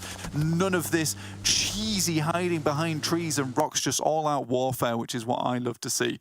Fidget spinner seemingly coalescing into a bit more of a boomerang here as that central line through the circle, the ridge lines on the south of the Gatka fields. Everyone seems to be gravitating that way, and the curve splits it out. North side, excuse me, still in South George, looking to leave now, can make their rotations around the Everest positions. Probably worried that there's a team maybe on the other side of them. They haven't really done much scouting on that north edge. Looks like Major Pride as well have managed to slip into the middle after their rotation from Novo. Not bad at all. So Major Pride, I think they're a team we expected a lot more from, but in the grand scheme of things, I don't think they've done terribly. It just feels like we want them to do a little bit more. I mean, Monkey and Effect, both extremely strong players, but as the days go on, it really does feel like, was it Zerich who was really enabling all of these players to do their thing? I think we've seen Monkey and Effect have their pop-off moments, but maybe without that watchful guardian of Zerich, those things weren't able to come to pass, which is something we always have to consider, being probably being the only original player still left standing over on MadBulls itself. So we'll see as time goes on, can Major Pride bring it back towards that glory of the old days with Effect and Monkey towards the top. But right now, it's not too bad. They're in 13th place. There's still a lot more days this week to try and make it into that top 12 for Kendi match to bag themselves a few more points. Influence spotting out Dark Project, getting a pick. Very nice. Take that one away. See what more they can do. I think it was a full pick as well. A flush over towards Dark Project means that that point does get snaffled around the quarry entrance area of the map. So they're looking to leave a lot of teams now fairly close by. Gladiators slap bang in the center of this circle, really, with plenty of angry neighbors about it. It's getting a little bit hectic now. Interesting that basically the northern side of the map was completely untouched. Muerte is playing this one out very slowly. You can see them towards that northeastern side. Now, a team not to be messed with or not to look down upon in terms of their positioning over towards this northeastern side. Yes, they're on the edge of the circle, but they're proving themselves to be very good at playing this kind of position and unfolding towards that end game, like origami into that four-man split, where they're able to actually take some pot shots, leaving some paper cuts on the enemy teams, which works out quite well, and then they can solidify their position within the center of the circle afterwards. AR, though, you mentioned this earlier on, John, taking up a huge portion of the center side of the circle. They have brought themselves back together now. That regroup has come through, and they're going to play from this strong compound they currently own with quite a few sightlines around them to play around with. Cave close to, nades over the top to suppress rotations and push them off just a little bit, keep themselves nice and safe, but line up a couple of shots. Influence ducks behind the headland, stays in cover for now. Dimension there to back it up. They're continuing their spray downs, and Cave run away over the hill. Back them off. I would have picked themselves up a nice little chicken dinner on that last match. It was a bit more favourable to them in terms of where the circle ended up and the amount of teams around them that had to clash. Getting there wasn't easy as they left two players behind, but trying to take the fight to Dark Project, bad idea. These guys are very dangerous. Not even just Dark Project, but it's just Madness here. Takes one and two with a whole loop-de-loop around the building, ties them up in a knot, and sends them to the grave. Dimension now last standing for Cave as they get dismantled. Influence went down before that push, that dual push up towards Madness, and now they are really flagging. Similarly in danger right now, but they are given as good as they get to Goat.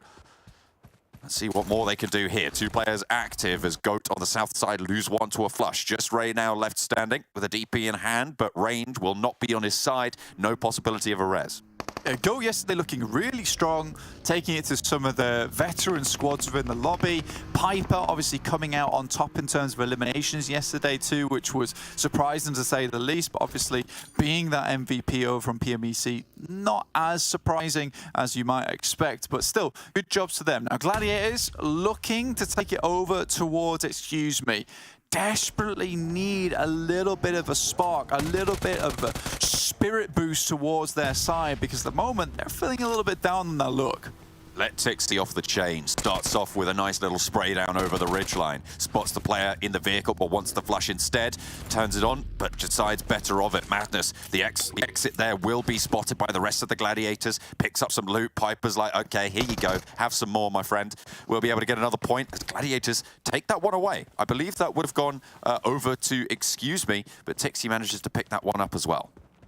Yeah, again, Tixi taking this engagement all on his lonesome is pretty interesting as well, but that's just Tixi things at the end of the day. Max would be happy to see it finally. His boy starts to pop off just a little bit. Now, playing on the edge is not something that they're unaccustomed to, right? They're used to playing this edge play style where they start to clear teams out, but teams are less susceptible to just falling down on their knees versus this team anymore. We've got a lot of strong players in this lobby. This western side gonna get hot, but Avalanche right now heating things up with Team Doom. Team Doom currently bottom of the table occupiers and need a good result, but it looks like they're going to be denied that. Phantom low, needing to heal up, and Goldie, I think you said he was the youngest player in the tournament right now. Will be the last standing for the roster. Tixi spotted. VIRTUS.PRO just will not let this team go. Unfortunately for the guys on Gladiators, yeah, VIRTUS.PRO seems to have a bit of a death wish towards them. So a little bit of a struggle to make happen. Now, one team that we definitely need to take notice of at the moment is Nexus. Find their way towards a very decent compound that is going to be able to provide them a lot of utility coming towards that future in terms of sightlines, in terms of protectiveness, as we head over towards Zone 4 at the moment.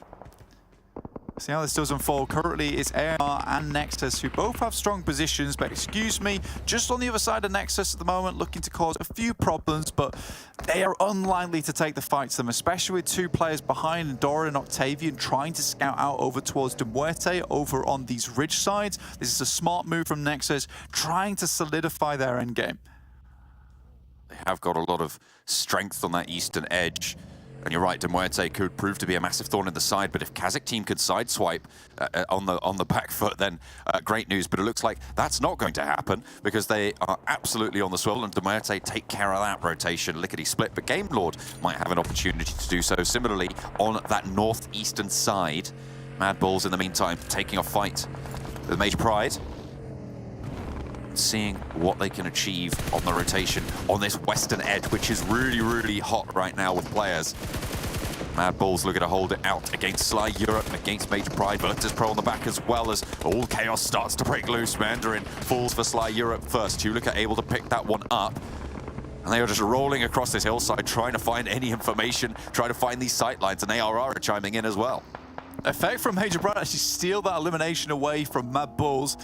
Got to be unhappy with that one as they sit up towards that northern side of them. Only 3 players on their team currently, but still going strong. Gladiators down to 1 player. Potentially will be able to bring Kitsune back into action. Team Doom, though, I think that we kind of have to discount this team for the time being. Really not doing so hot at all. Nomi goes down. Dino as well. That's where things start to get a bit tricky for Major Pride. Only 1 player still remaining. He managed to pick up a whole host of points there as a solo player. That's going to be great news for the results, even if they go down now. Major Pride under pressure from MadBulls, continually just peppering away, putting that hurt down. But Frozen finally finds an answer his way. Folly goes down, and it's going to be really difficult to make this crossing here. Has to hit the deck, doesn't go down fully, but there it goes. Another knock coming through from Zerich. 2 players from the MadBulls have fallen, but they are in resible positions. The blue zone, however, will not let them lie. The single will be the last of all, but who's this? It's ARR chiming in, and now Just Flight needs to stay alive, drop these smokes, and keep them, stymie the bleeding. They have cleared out a lot of this area at the moment. And for them, it's really important. Keeping players up now would be extremely good. and they could move in with relative control of that western edge other than ARR off in the distance who are peppering with them shots. Zerich, obviously the first one that Flight goes to pick up. He has been so valuable for the rest of the team. Chudika moves down. We'll try and remain a little bit safe, but these shots continuing to hit just a little bit. Goodness me, MadBulls suffering for their art. Zerich topping the tables there. Excellent news for them.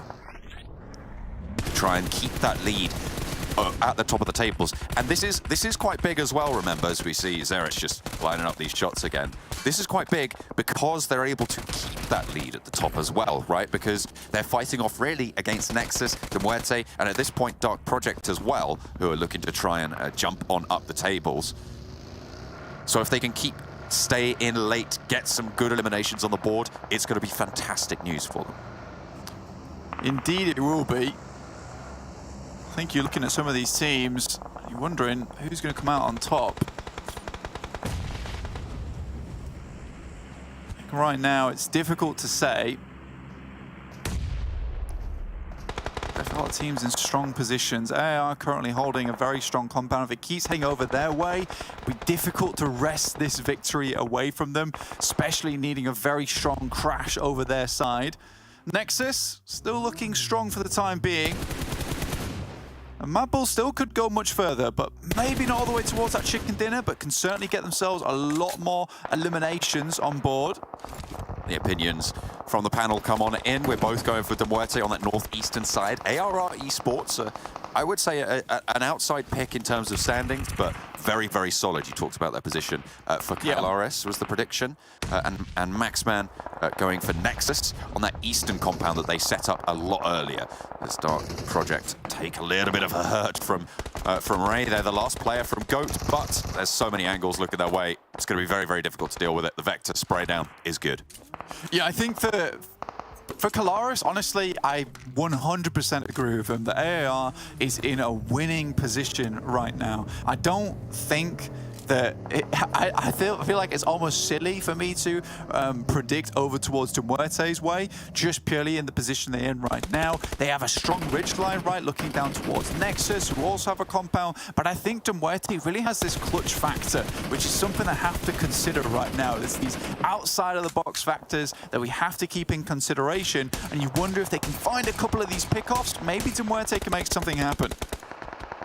Maybe. I mean, they've yet to take a pick. That is a very, very wide split there from Milky Way. And with this shift, it's going to take it away from ARR just that little bit. Nexus have a powerhouse position, but everybody's going to be taking shots out that way. Muerte have some excellent suppressing sightlines as the MadBulls struggle to cross the open, barren ground with little to no cover. Avalanche eliminated in the meantime. Up to 8 eliminations now. Really good stuff coming through from the guys on MadBulls, but they have taken way too many knocks at this point in time. The bleed outs must be unreal. Zerich to get both these players up is going to be a struggle. Should be able to make it happen. Right on the edge of the blue though, with Gladiators looking their way, it's going to be tough, but this will just be honestly a testament to their skill. Getting out of this situation, they will need a lot of smokes. We can see that they've not used too many so far, and we know on Erangel their smoke trains are absolutely impeccable, even with the limited amount that they have. Plate in the distance, that project gets rolled on pat, but the information on the way back to the rest of the team now. Zerich spotted as Kapahala knocks the block, takes the knock. Flyke as well, bleeding out. MadBulls struggling in a very tricky position as well. Even they might be susceptible to it. Tuluka sends central. Gladiators, they've been 2 for a while. Under shots from Excuse Me. Again, very, very difficult path that they have to walk. Matic now last standing as Nexus have those angles. Muerte 2-2 split on the northern side in the meantime. Yeah, for Matic, a difficult position to be in. Matic, Kitsune, absolutely godly duo. Really have worked well in the past when they get to these stages of the game. Unfortunately, Kitsune did go down just a little bit too early there before getting back towards Matic's way. Bit more of a cautious player, and you respect the movement he made, but really in that moment you did need the Matic fanatic heading straight in without a care in the world.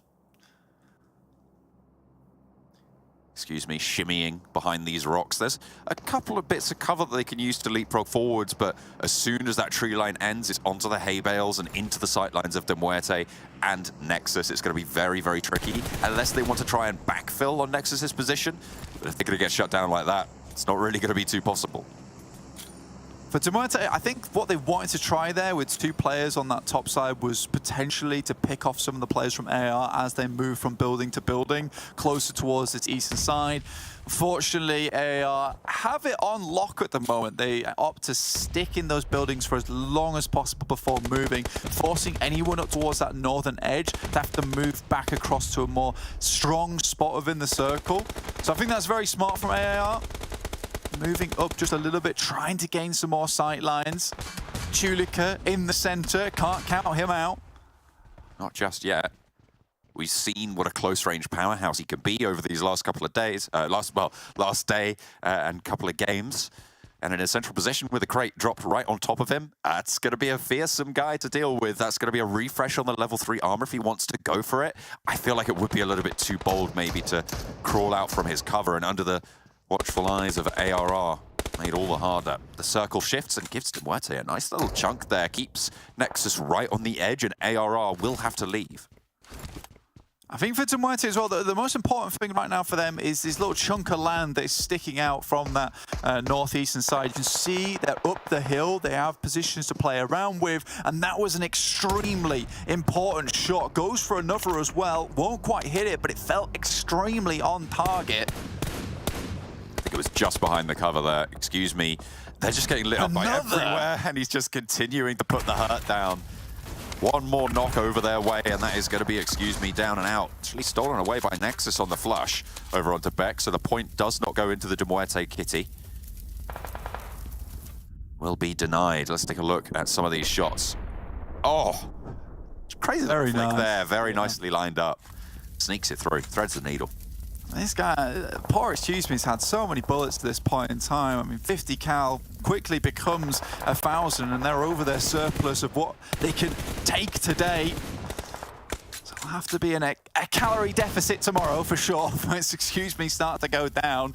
But this scrim, 4 bullets left in the mag here. It can look to try and pick up a little bit more of something. Does see a player at least down this way, tries to blow up the vehicle. Tapok has to move away. Potentially there's a player there from Muerte able to pick up the slack, but as we see, it just descends in stages, which is eliminating a lot of the sightlines there for Muerte. But either way, they do have a strong position. Limitrix moving up this way is bold as anything.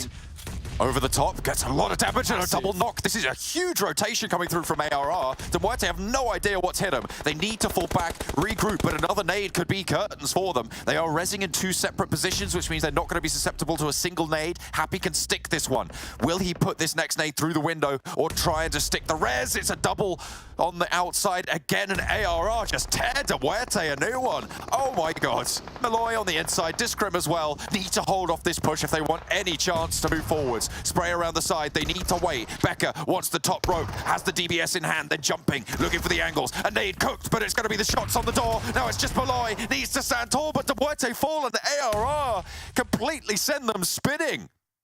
A massive maneuver for Limitrix there. Nade over the top, and Muerte far too comfortable from the sniper's outpost. And quickly, silently, the assassin approaches with the good and trusted M4, a couple of nades, and a nasty Bowie knife to the neck as quickly and succinctly, we will lose to Muerte from this game. Nexus now finally start to make their move with the smoke train. Nexus always a little bit hesitant to get in towards position. Becker up top now, providing a little bit of high ground assistance as Nexus try and sprint their way back up the hill.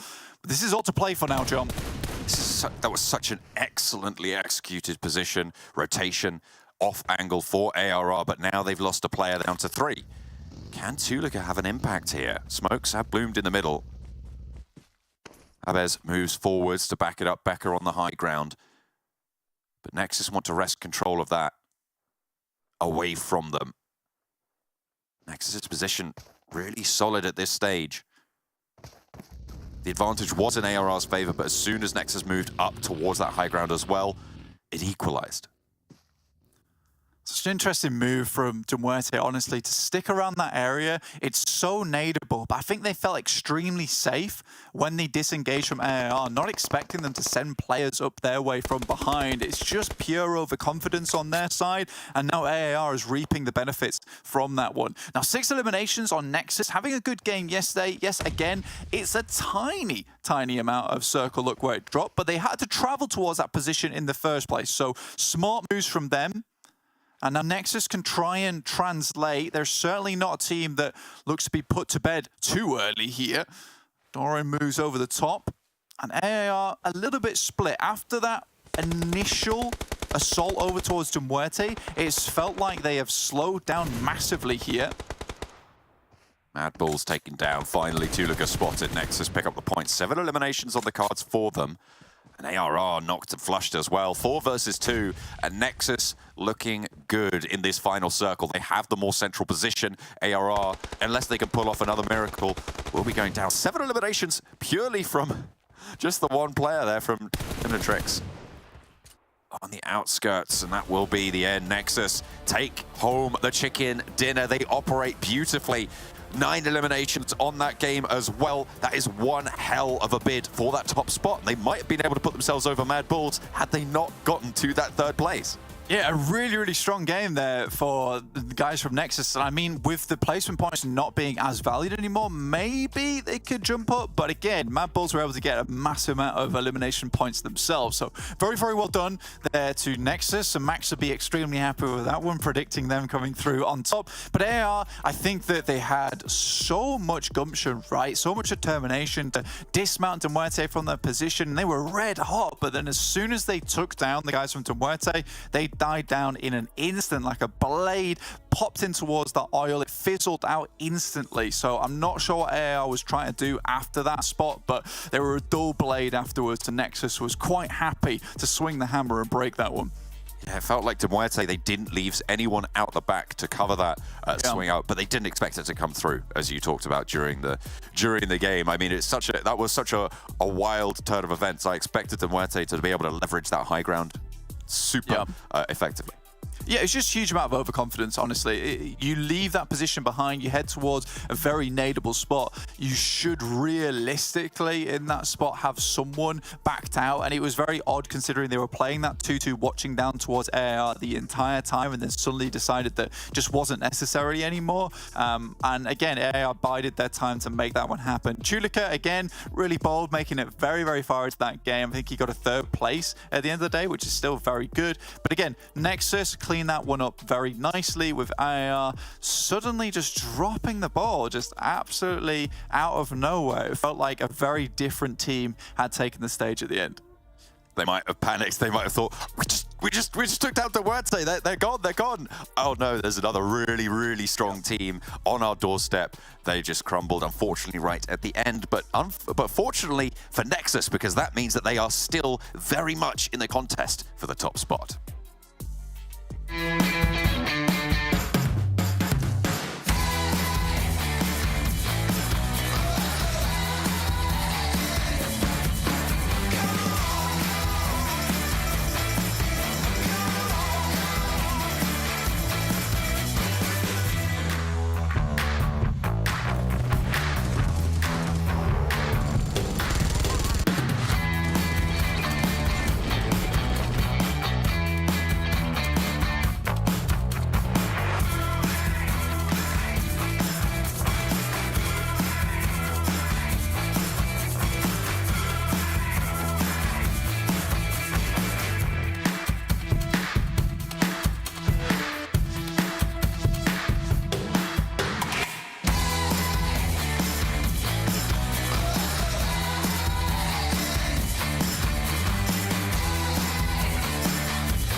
Oh, well, they have played not very many games here, have Nexus, but almost a 50% win ratio for them in the games that they have played. Pretty ridiculous here coming in from them. Joining me, Max, to talk about this, and we have got ourselves another win for Nexus, Max, on the board. I have to say, they get in these mid-game moments a massive split, and their game strat has been working out so far. It worked out yesterday, is working out right now. They just wait to see where the circle's going to shift, and whichever player is closest to the center, they go there. And in this case, it was the compound west of Pochinki Hill, and they just send everyone onto Kapala's position, and then they don't move of the entire game until the last 30 seconds to a minute, and they secured themselves the win with 8 eliminations on board. So big games when they get those chicken dinners once more. Yeah, I think for a Nexus and AR especially, like when you're looking at these compounds that they have, given those circles, they should be getting top positions. I think the team that did most work during all of that to try and get themselves into a decent spot was Muerte up on the hills, and they had the Lynx AMR. It makes such a good noise, Max. I'm so happy we've been able to see it here just on day 2 alone. Yeah, I saw a headshot. I think it was 186 damage. I mean, no amount of arm, but you need like a helmet level, I don't know, 20 or something if you want to tank that shot, and you are not going to tank that shot, let me tell you that much. Yeah, we had some good also DMR shots in that from Single and Zerish at one point. I think on the west it was 4 or 5 teams, and MadBulls just in the thick of it, and Zerish just stood up once again, just doing so well defending his team in that position. Leaving that spot afterward did end up being a really hard task at hand, but MadBulls, the thing is, even if they go out early, they still pick up a good amount of eliminations. So even a bad game for them, it's still actually a good game for some teams at the bottom of the rankings. Definitely so. DP doing work here for GOAT in the fields. But again, when you're in field situations like this, it's kind of only a matter of time before you're going to get picked off here. So it will be the compounds that reign supreme, as well as some high grounds. I did like what Excuse Me was doing down to the south, trying to keep themselves alive. But one thing that Nexus was doing very well, or trying to do, was dislodge them very early and stop them from moving around. They threw a smoke trail down, got some of those big leaping grenades over, and it really pinned Excuse Me down for a long time. Here it is. Oh, it's so... Oh, yes!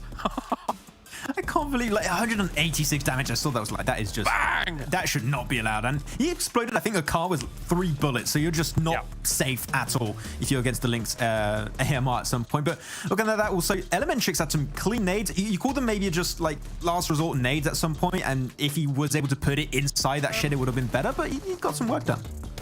Not last resort, just kind of a bit eager almost, or like a little bit panicked. Now, the one thing that could have happened there is that if you get a nade into the window, if you take a little bit more time over it, yes, you might be able to dislodge them in there, but the angle at which he's throwing them into that shed, they have the potential of bouncing out of the door. So he was kind of weighing up these scenarios and thinking to himself, okay, what can I do here? They did push around to clean them out, and they actually did well with it overall. This is big for AR because, let's be real, I think they were in 17th place before this game, Max. I think, yeah, let me check actually the rankings where they were before that one, but they were in 15th position before start of the day, and potentially went a little bit high after the previous match, but before today they were in 15th position. And the thing is, in a position like that, they would have got completely destroyed by Muerte, and Muerte was not getting challenged by anyone in that game. The fact that they sent a duo up there to take care of Muerte and potentially allow them to get a winning condition was so good from them. A team that we didn't really have the chance to talk about too much was doing waves in this game, and I'm hoping this is not the only one we're going to see from them. I would like to see a chapter 2 to this kind of playstyle, because I enjoyed it. It was good. Yeah, agreed. And like I can see, Muerte still getting decent points on the board. Not a huge amount of damage here from the hillside. It's kind of Sanhok numbers, the game that we've just witnessed, because of the kind of openness of what we were watching in some of these fights. But when you got 2 teams in those compounds, it's not easy for any other team to really find a good spot in this kind of circle. So that is our Erangel here. Any other thoughts on this Erangel before we wrap things up on it, Max? Not really. I mean, we went through all of the big teams. It is going to be an open area. It is going to be a field finish for some of the teams. I do like that Muerte was playing the high ground position on Pochinki Hill. Not many other teams could really make in that kind of scenario. But no, I think that we saw some teams that we didn't really see too much of perform here. We only have this one Erangel today, but overall, well, no, we're going to have another one later on. There's Miramar. We only have once today. But no, I want to see once again if AR can bring something more to the table in their next games. our predictions. We get 1 point on the board. I get 1 point on the board. You get 3 points on the board here, Max. So very, very well done by you. And unfortunately for the guys up on the hill, Muerte not being able to follow on through here. But yeah, they got absolutely barraged there by AR. One thing that I do want to mention actually as well before we kind of move on from the whole Erangel situation is we got to see how teams were going to react when there's an extreme playing path, and that's something that we got to take into consideration as well, because you can't reach those high spots like kind of Blank was talking about at the beginning of that game. And it's cool to see how they're going to adapt to situations like that, right? Yeah, it was very lucky that Shockwave and Unicorns of Love were not playing this game, because if they were, I would have loved to see how are they going to play. Are they going to stretch their drop and make it back into Zaki, or are they going to try and make it up into Savernia if you are Shockwave? That's really something I want to see, what the teams are going to be doing in that kind of scenario. You even said it right. If your team is trying to stretch from that bad playing path into your drop north, and then you have a southern circle finish, imagine it goes military, you're done. Your game is pretty much over. You wasted so much time. You'll never be able to get back in a good position. So yeah, I still want to see how they're going to adapt to it, and maybe they're going to watch this game and say, oh, if this happens to us, we're screwed. Let's maybe think of just a game plan in case this happens to us. All right, let's take a look at the overall rankings then and get up to speed with how things have shifted around. 69, that's nice for MadBulls here, up at the top here with Nexus just shy of them with 3 wins. It really does speak to the consistency, Max, of MadBulls, considering they're still in first, despite Nexus having 3 wins underneath them. And as I said earlier, the thing is, look at the eliminations. 45 eliminations. They're 15, not actually 15, a little bit less than that, actually 12 eliminations above the second top fragger in 3rd place currently, because they just play to their strength, and even their bad games, they still pick up so many eliminations. That's why they're looking so good, because it really follows the changes to the point system of this season. And so far, MadBulls are the one that seemingly adapted the best to that change. And aside from Gladiators that stand out here, I think one of the other team that stands out is Major Pride, currently in 14th place. Now, we were talking about it whilst this game was going on, Max, and I think we both echo the similar sentiments where you see Effect, a guy that was absolutely one of the major standouts in our previous season. He's not having the team around him to enable him just yet, quite like he had in the previous MadBulls roster. So we need to see that carry through for Major Pride, I think. Max, I'm getting word that we are ready to go over to the commentary team, so let's do that here for the next game. We are moving on to the desert here, so let's go over to John and Black once again. It is our one Miramar day today, Blank, and we are going to be treated to that right around the corner. We're up to bat, as Cal said, on the desert this time around. We are indeed. I think that the desert is always a fun place to play. I do worry about a couple of these teams, and Picardo obviously excused me as well as KASIK team, but that worries me every single time. There's a few other teams though that have struck my interest just a little bit. VP, obviously we got an Impala finish, but they weren't able to go too far on that game. Struggling just a little bit. KONINA Power the other day were able to find themselves a very strong position, unfortunately stolen away by Muerte right at the last bell there. So very, very well done to Muerte overall to take that one, and very well done to Malai in particular. So hopefully we are going to see a few more interesting things over on this Miramar. I'd like to see a northern shift up towards La Cobreria or El Pozo. Currently, Gladiators have been struggling purely because of that La Cobreria drop spot. It's been very, very far away from a lot of these ending zones. A lot of teams been able to find them way towards Chumacera. Once again, though, we do have ourselves a very nasty playing path. So this is going to be very difficult for a lot of teams to deal with. Obviously, this limits a huge amount of playing space all the way up here in the map. Getting up towards that way, there is a few spots you can take. Teams will relatively drop out early, move up this way, head towards Cabrera. However, this means that there is going to be at least 3 teams dropping out here at the moment, who are all going to head up that way and together. Now, we talked about snakes before, which is going to be abundant on this way up towards El Pozo. This is difficult to make their way through from. Exactly, it's difficult. But if a team can pick up a place like El Pozo, La Cobreria, or even head over towards Power Grove from this position, Monte Nuevo is very nice as well. There is a very, very good chance that they're able to get themselves some nice loot before heading back down again, which is, again, a relatively easy rotation path down Trailer Park, back down here, picking up potentially some positions like this over on the mountain or this spot over here as well. These are two extremely good spots in between the valley. Very nice to play around with. So positions like this, or even heading down here early on is very useful to any team in this area. However, we're going to head up towards Monte Nuevo and El Pozo. Circle does center on up towards, as you say, Monte Nuevo. All of the teams are now out of the plane and making their choices and decisions as to where they want to go. Gladiators did not go to La Copperia this time around. You can see them on the south side there. Dropped out, hit the ground already. Trying to play south of Los Leones there. Maybe even looking to put a toe in as well. Looks like Picardo is going to contain just the one team this time around. It's not too many teams have made their way in towards the circle, but MadBulls are going to be very happy about this. Beg your pardon. Oh, there you go. Sorry. MadBulls are going to be quite happy about this. El Pozo fairly deserted right now with only Dark Projects around the corner. Yeah, I think for teams heading up this way, it was going to take a little while to get into position anyway. But Monte Nuevo, Muerte happy to pick up that spot.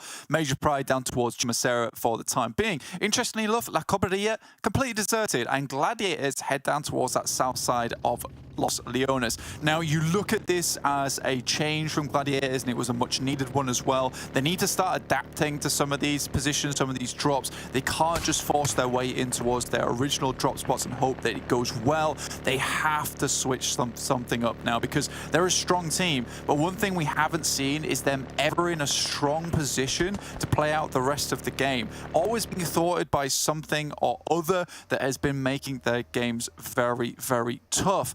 And I think that realistically, when you look at Gladiators, a lot of the decisions they make are strong, but somewhat faltering at this final moment, which brings back some very, very bad memories from PMGC. Back when we saw them towards the end, they looked that they'd lost a lot of that sharp claw that we saw from them before, very much dulled down. The fangs just aren't quite as powerful, and the jaw does not snap quite as tight. So I think that when you look at Gladiators, I see a team that has fallen from a former grace just a little bit after feeling the massive weight and pressure coming through from that PMGC. Dagestan, southeast side, needing more performance, although we have seen some little glimmers of hope from them. See what they could do against KONINA Power in their locale with Gladiators on their southwest side. Take a look at the Miramar stats from KONINA Power. This is 2 matches played, I believe, on Miramar yesterday. So they will have managed to rack up that, and getting 8 eliminations, pretty solid, consistent. It is pretty solid and consistent. And again, when you look at these numbers, the numbers don't lie at the end of the day. This is going to be very, very nice for them to keep that consistent powerhouse going. 69 points currently. We thought the Nexus would be able to get a few more points ahead of them, but still being 4 points behind is quite the big deal here. But it's a massive drop-off between Nexus and MadBulls, currently really battling it out at the top of the moment. Muerte down to 49 points and Dark Project in 42, who have done very well, all things considered. One of the only teams we've seen go head-to-head between MadBulls and not really fall flat on their face. It's been a really good fight between them, and when it came to the weigh-ins, they really looked like they respected each other. A little bit of a crash into the tree there, but fairly easy to reposition. Unfortunately, Elementrix not quite able to get the line up there. Damage not landing onto Team Doom's pickup players. And they are going to be able to get away with it as well. The spray just not quite on target. Absolutely. I think for Team Doom, things just haven't really been going well for this team. And again, I want to make a positive out of this because it's one of the only teams that hasn't really been doing anything too well, actually. And I think that when you look at them, right, you see a team that is trying their best, that actually can take some engagements. It's not necessarily they're a bad team, it just doesn't reflect very well when it comes to placement points. If you are not getting far into the lobby, even an 8th place barely gets you anything. So for them, being in 3 points, yes, it's terrible. But at the same time, I think that we just have so many teams this lobby at the moment. 19 teams who are all very strong. No one wants to really give up the GOAT just yet. So I think that I'm very happy with what I'm seeing here. And you know what? Next season could be a case of all 20 teams. Anyone can make it. Anyone can get towards the top. particularly because you're looking at 19th place with Gladiators. This is a team that we did not expect to be down here. This is very surprising. Now, to your point about Picardo, John, excuse me, of being the solo team in there, well, KASIK isn't playing, so we can expect this to return tomorrow. Hopefully not, but you never know. Shockwave moving on in the party bus with just Terminus right now, striking out very, very far south on a wide split. The rest of the team much further up north. Maybe looking to pick up a different party bus. Doesn't like the paint job on that one. Oh, no, he does. He's put it on the new one. I think some of the wheels were actually shot out on that last one, which is why it was moving all booky like that, which we don't like to see, especially in a party bus, which is quite hard to maneuver in the first place when it comes to trying to drive fast over open plains. When it comes to heading over those nasty ridges, though, and the divots and ditches that do provide such a problem, the party bus is pretty good, but it is slightly now outstripped by the monster truck. Yeah, it can be very, very valuable. Have that one Terminus though, the bus not providing him much sanctuary from that, and with the rest of the team so far away, that's more than confirmed to be a flush right there. Excuse me, happy to pick up the point. Yeah, easy point for them. Shockwave, unfortunately, haven't been able to do too much today, and I think everything kind of fell crashing down around them from that initial Sanhok at the start of the day, allowing a team to get so easily into Hutton with barely any recourse for their actions. That is really bad, right? That is a major mistake that doesn't need to be made. It's something that's so simple. A lot of teams will be pushing into Hutton haphazardly towards the beginning of the game anyway, so you can leave 2 players out at the front to watch over. You assume that a player and a team from the western side is going to take position over in Hutton at some point, in which case you'll have to share, but the main thing you have to do is ensure that northern coast is clear. So for Shockwave, it feels like some carelessness has bled into their gameplay, and I hope that's not something that will continue through the rest of the day as well. Next circle, though, about to pop on our screens. We'll see where it does, in fact, head up, and it's down towards that south side. Underneath Power Grid, a little bit of an odd situation, a little bit of an odd place to play around with Chumacera, as we see kind of slopes up towards Chumacera side, and we have Power Grid almost shut off from the entirety of the rest of the world there. The team could just head up there and play out the remainder of the circle in relative peace. I mean, it's not going to be easy, I think, on that northwestern side as well. Monte Nuevo could become a little bit of a hot spot, those western hills to the north of Chumacera.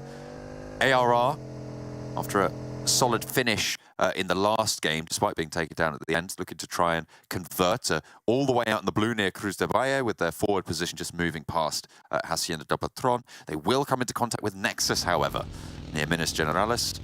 San Martin currently held on the south side, like Europe also having to move ahead in the train on the eastern edge. Still seeing a very central focused lobby at the moment, John. A lot of these teams opting to really head towards that center nice and early. A lot of edge teams left out in the cold, and I think Gladiators have picked up on this, particularly from Los Leones. This was a fairly simple rotation for them. They've got a beat on a couple of these other teams as they slipped quite stealthily between Dagestan as well as KONINA Power, and have now set themselves up to spring into action when it is required, but getting very close to, excuse me.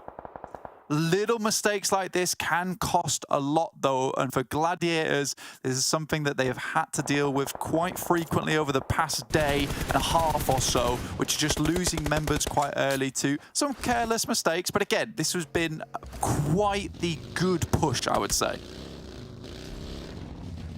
Kitsune repositioning in the buggy, 2 players up on the high ground for the Gladiators. It feels like, yeah, over the last couple of games, over the last day, we've seen them make some not terrible decisions in terms of rotations, but they maybe feel a little bit indecisive when they've made that rotation. They don't really stick to their guns, or maybe they over-egg their rotations and go a little bit further.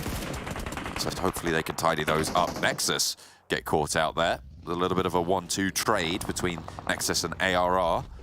Zapok moves up towards Kapahala. We'll need to heal fairly soon, and actually stops a little bit short, but Keme's there on an off angle, and 3 players from ARR going down to just the 1 of Nexus. Kapahala is there. Should be resable on this circle as well, if Nexus want to commit the time and resources to going back, but Team Doom are circling in the water as well.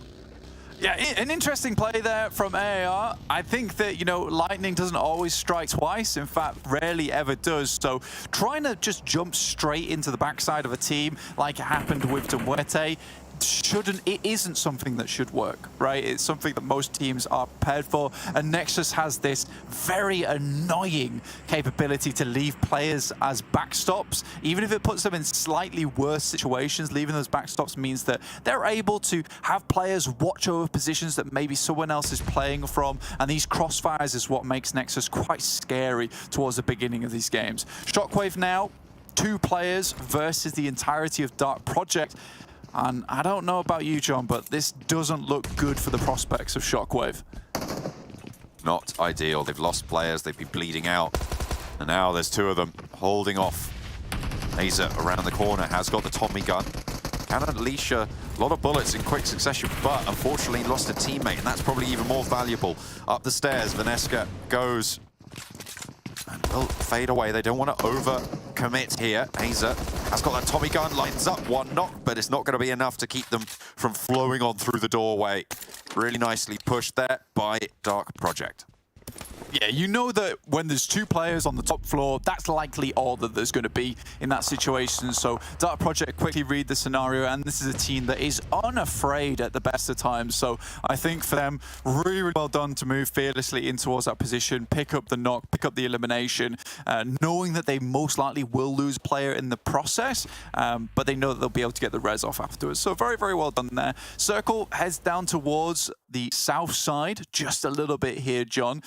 Over towards, excuse me, Sly Europe's position. But it is Gladiators are currently playing a 2-2 split. Again, it's these not terrible decisions whatsoever. They're quite intelligent, quite smart, but it's that ferocity that I think has been lost from this team just a little bit. Major Pride, on the other hand, a team that I desperately want to do something, honestly. I think they're putting up points, they're finding eliminations here and there, but it's not quite to that same caliber as we're used to from Monkey in Effect. 2 players that, in their own rights, have single-handedly defeated much stronger teams than them 1v3 before. But then you look at the performance that MadBulls is still having, and you have to wonder if that X factor has been taken out from them, right? Like, if you don't give them that platform to stand on, they won't move very high up the tables. Yeah. Maybe that's what we're seeing. Maybe it's just going to take them a little bit of time, because, of course, new roster, new tournament, new season, a lot of new teams, new point system, a lot of new stuff happening this time around. So maybe it's just a little bit of a warm-up period for them. Hopefully, we'll see more from them moving forwards. So we get a little replay of Mehi spraying down Reflect out of the buggy, out of the back there to pick up the shot onto Sly Europe. Yeah, I think Unicorns of Love, the current roster at least, has gone through a sauna period, jumped in the steamer and come out feeling very good about themselves. And moving off from Big was probably the best decision for them. They seem to, under a new banner, a new colour, feel great about this situation. So happy days for Unicorns of Love. I'm glad that they're finding success on this new roster. Maybe they don't have the most points in the world, but they don't feel as before like a team that just really didn't do too much. And a team we expected stuff from, we can now expect to see it from as well, and follow all the way through. Speaking of Unicorns of Love, unfortunately, they've just taken a heavy volley over out their direction, leaving only 1 player standing. And sorry, not going to be too happy about that, I'm sure. Blank, it's unfortunate. That might be the last one of them. Zero popping up in the elimination feed there. It's going to be Dark Project to fall first, though. They took a scuffle on the eastern side. Not entirely sure how they fully went down, but there's the Unicorns falling. MadBulls will have to shimmy a little bit further in. Flake has been knocked flushed as well by the duo from Major Pride. Yeah, Nomi and Monkey started off quite well for Major Pride, actually, taking down Zerich in the back lines, which was really important considering he called him the X Factor, and would 100% agree with that one, 100%. So I think for Zerich going down, it allowed them to open maybe something up just a little bit, but there still seems to be that lackadaisical attitude coming through from Major Pride, where they're allowing some of the bullets to go through, they're allowing some of these shots that shouldn't really be opened up for grabs for MadBulls to capitalize on. They do lose Flyke though, so MadBulls significantly weakened by that. Not having an effective flanker like Flyke does cause some problems, not allowing Zerich to remain in this almost fragger role whilst he plays from that backstop. Has to have a bit more of an active approach within the roster now. Down to 3. Game Lord as well as 4. We're able to do very good work up towards Dark Project on that north side. Now, we mentioned yesterday, Max mentioned it, is it just the one-day fun day there for Game Lord? They started out really strong last season on their first day and immediately fell off. So we want to see a little bit more from Game Lord to see if they've really brought things back into the fold. But Nomi hits a nasty nade over towards Frozen. Will go down, and Zerich looking to move up to the position. They don't want to overcommit here. Of course, it's just the one player left, or just the one player in this position, so you really can't commit for this res. You just want to get away with whatever you've got. You can see that fall away, that fade back from Nomi. Just wants to play off his teammate. They have the circle as well, so they don't need to overcommit here. Frozen enveloped by the blue, and Monkey picks up the... Zerich trying to climb up. Monkey's got a great spot here. Slightly visible, but not too bothered about it as MadBulls are forced into an awkward scenario. Monkey really playing careful versus Zerich. Knows that even if he's zigzagging there, it's not the best idea to go for those shots. But Chulika, nasty, quick shot up towards Nomi. And now it's just Monkey remaining. Back the ball into a corner. They are going to charge. Chulika, though, meets the cape and gets bamboozled around the spray. Monkey lines them up and finds 2. Beautifully found. Monkey on a 1 versus 2 against some of the strongest players in the lobby there. You said we've seen them do it before, and once more, it will repeat. I mean, saving grace, though. Excuse me, able to find a shot over towards the guys on MadBulls. I think that took down Chulika, who was looking a little bit too scary for comfort for Major Pride. So luckily, they are thrown a boat and are able to bring things back. Nomi should be able to be picked up, especially this circle heading up towards that northwest side. Bit of difficult terrain there. Dagestan having to move. Gladiators still on a nice little lip high ground here that's very difficult to move around underneath, but they still have Goat behind them to worry about, and could be a pretty solid crash maneuver for Goat. They've got quite a direct line in. Not too many sight lines over their way. Maybe Muerte can pop a shot or 2, but it's going to be tricky. See, Gladiators want to stop this before it starts. Trying to back them off. I think if Goat get a little bit too close, that's when things start to get scary, because this is a team that does throw caution to the wind and just lets those instincts take over in an engagement. And Gladiators, as much as they'd love to get the elimination points, Goat won't go down easy. So I think for Gladiators, potentially getting a little bit further towards that north side and waiting to take this fight later on in the game, it's not the worst idea for them. With it being split like this, still trying to gather that information, and with a massive cliff face in front of them, John, they don't have that information to spare. Keep your wits about you in these stage 5 circles. Very, very necessary for your path forward. Central position for Game Lord. Can they hold on to it, though? Is it going to work out for them? Do they have that intel? Do they have that spread? Do they have that wherewithal? All 4 players are alive for them, so they should be okay with that. Nexus staying up as 3 after losing Kapahala. Managed to get 4 eliminations so far as well. And they are on the other side of the road from a lot of teams, which means that not many people are going to try and crash through. Goat don't push into Gladiators' position. Instead, they move up towards Dagestan. And in the meantime, Gladiators take a shot over towards one of them as well. Yeah, I think that this is a smart move from Gladiators. They know that Goat has rotated up towards this side. If they can damage or at least cause some problems for Goat, this rotation won't go so well. And you can see them already posturing over towards that eastern side to take shots downwards. Dagestan knows that they have to leave players behind now. So to Goat, I'd imagine there's not really a way that you're going to be able to get the res off here. And in comes Meku as well to peek his head over the headland to see what's going on. And Goat might have just been caught out too late there. Yes, they will. Eliminations going on through, picking up those points. And now Dagestan with 2 have managed to get down to the roadside. Yeah, a really, really well done play there from Gladiators moving across, hear the fighting, see that they've kind of pushed Goat into a tough situation. Me and Kale going for the Game Lords. Obviously, this is mainly just because they hold two very strong compounds, and Muerte moving into this fanny, it's going to be rough moving on that side. And if Game Lord do get the circle down towards the southwest, crossing this road for teams like Excuse Me and Nexus, it's going to be difficult, but it will very much depend on the circle at this point in time. And does Game Lord have the determination to make it across the road after that happens? But this works out well for them.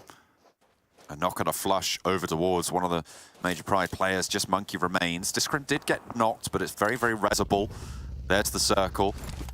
Muerte, they have a lot of plasticity on their position. Sure, it's pretty tricky ground in front of them, but Game Lord are kind of penned in. So the fact that the circle's put on top of them a little bit more keeps them alive for a little bit longer. You're right in that sense, but maybe they might struggle in future circles, whereas Muerte might be able to flow a little bit better around this terrain.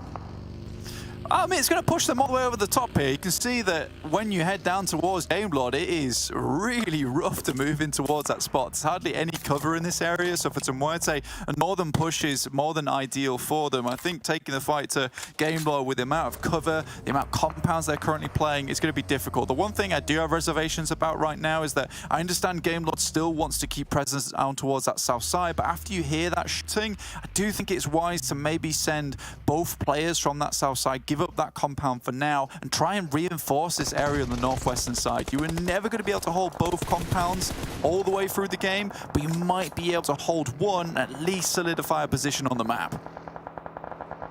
See if that split's going to come back to bite them. Team Doom with two players alive, half HP as well. A tricky rotation. They go over the top into the sightlines of pretty much everybody. Weaving around. You were talking about snakes earlier. They are going to have to serpentine something mad right now and not going to be able to do so. Shut down as Akashi, Avalo, everyone lights them up from Game Lord. Gladiators found themselves another elimination. Good stuff for them. Nexus still keeping things very, very patient. Don't want to move too much. Again, the major conflict that's going to come through is Muerte versus Game Lord. And if they overwhelm Narvalo and Victor, this is where problems will arise. So for that to happen, Akashi and Robs need to be quick on the flick. They need to get into position. But already, Happy goes down. If they can confirm that, it will be extremely good for them. Oh, bit of trade off from Malloy to Narvalo. And this is Resable here, absolutely. The smoke has bloomed, and Milky Way not going to waste any time. Discrim with the backup as well. I imagine Malloy's going to send it almost immediately. A brilliant flush actually coming through from Gladiators on the off angle, and Game Lord might have been caught in the middle of a sandwich here. Nades in through the window. Victor manages to avoid the damage, but has to flood out the back. But with Gladiators cresting this ridgeline, it's going to be tricky. A lot of knocks going back over towards Muerte as Gladiators chime into the engagement. Yet again, this is an excellent third party from the southeast side on the Gladiators team. Yeah, this is why it's so difficult for Muerte to get into position, is purely because coming over this top, you open yourself up to so many sightlines. Game Lord were lucky in the sense they still have this cover to play around with, but I do think that Robs and Akashi holding on to this spot is important for their late game. However, I think as soon as they saw these players, perhaps, you know, Game Lord should have given up some position, allowed Muerte to make their way through. Now up to 4 players, all relatively healed. This is a little bit easier for Muerte to play around with. Next circle just about to come through. This will be a decider and keeps the Game Lord position in. Muerte are going to have to move down, but so are Gladiators. I think they might just have a little bit of the headland still in it. But Kitsune goes a little bit bold there, and Discrim humbles him with the AUG as well. Shots over towards Excuse Me on the opposite side of the road. A pretty big thorn in the side of the rotations in the future for Muerte. Game Lord should be pinned. Oh, Rob's really had to find that knock. If they found that, they could put Muerte on the back foot whilst the circle starts to move in now. Gladiators are going to be a problem for Game Lord, but luckily because they're down below, some of the sightlines are limited for Gladiators. The best they can do is try and third party on this engagement between Game Lord and Muerte and try and pick up the pieces afterwards. Muerte, it feels like they might just want to go straight for the push against Game Lord. They should know that they have got the numbers advantage. They managed to get everybody back up and healthy, but with the Gladiators still there, it's so difficult to make this work. It is just a punch through and see if it bursts in. Smokes moving in, cutting off all of Game Lord's sightlines here. And Gladiators have yet to move. Muerte have got a little bit of a closer position, I'd say. They do have the opportunity to move further down, but tricky. Very, very sticky on that southwest side. Yeah, Nexus currently fending off against the guys from Excuse Me and doing a really good job of it. Quickly, they make the stab and find a lot of damage. Another knock goes through, and Excuse Me is really fumbling here. Looks for a little bit more, maybe a knock, but can't quite find it from Keme. In the meantime, Muerte getting dangerously close, but already a knock goes through on their side, which slows them down massively. Dagestan makes it work. Sly Europe goes down, and it's all popping off.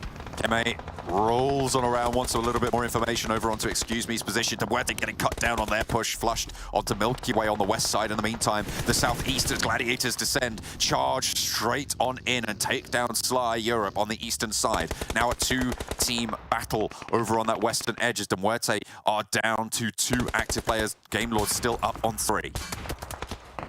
Difficult, but I mean, for Game Lord, they're not really making any moves of their own. In the meantime, though, Gladiators move through, try to pick up on this engagement over on the eastern side, try and claim a little bit of land for their own, and Game Lord just playing this one out. Circle moves in, will push Muerte further towards Game Lord's position, and you imagine at this point in time, a lot of the smokes are gone for Muerte, so there will be no hiding in the mist for them, and Game Lord should have some pretty clear sightlines. Not that they need them, they're practically right in their face now.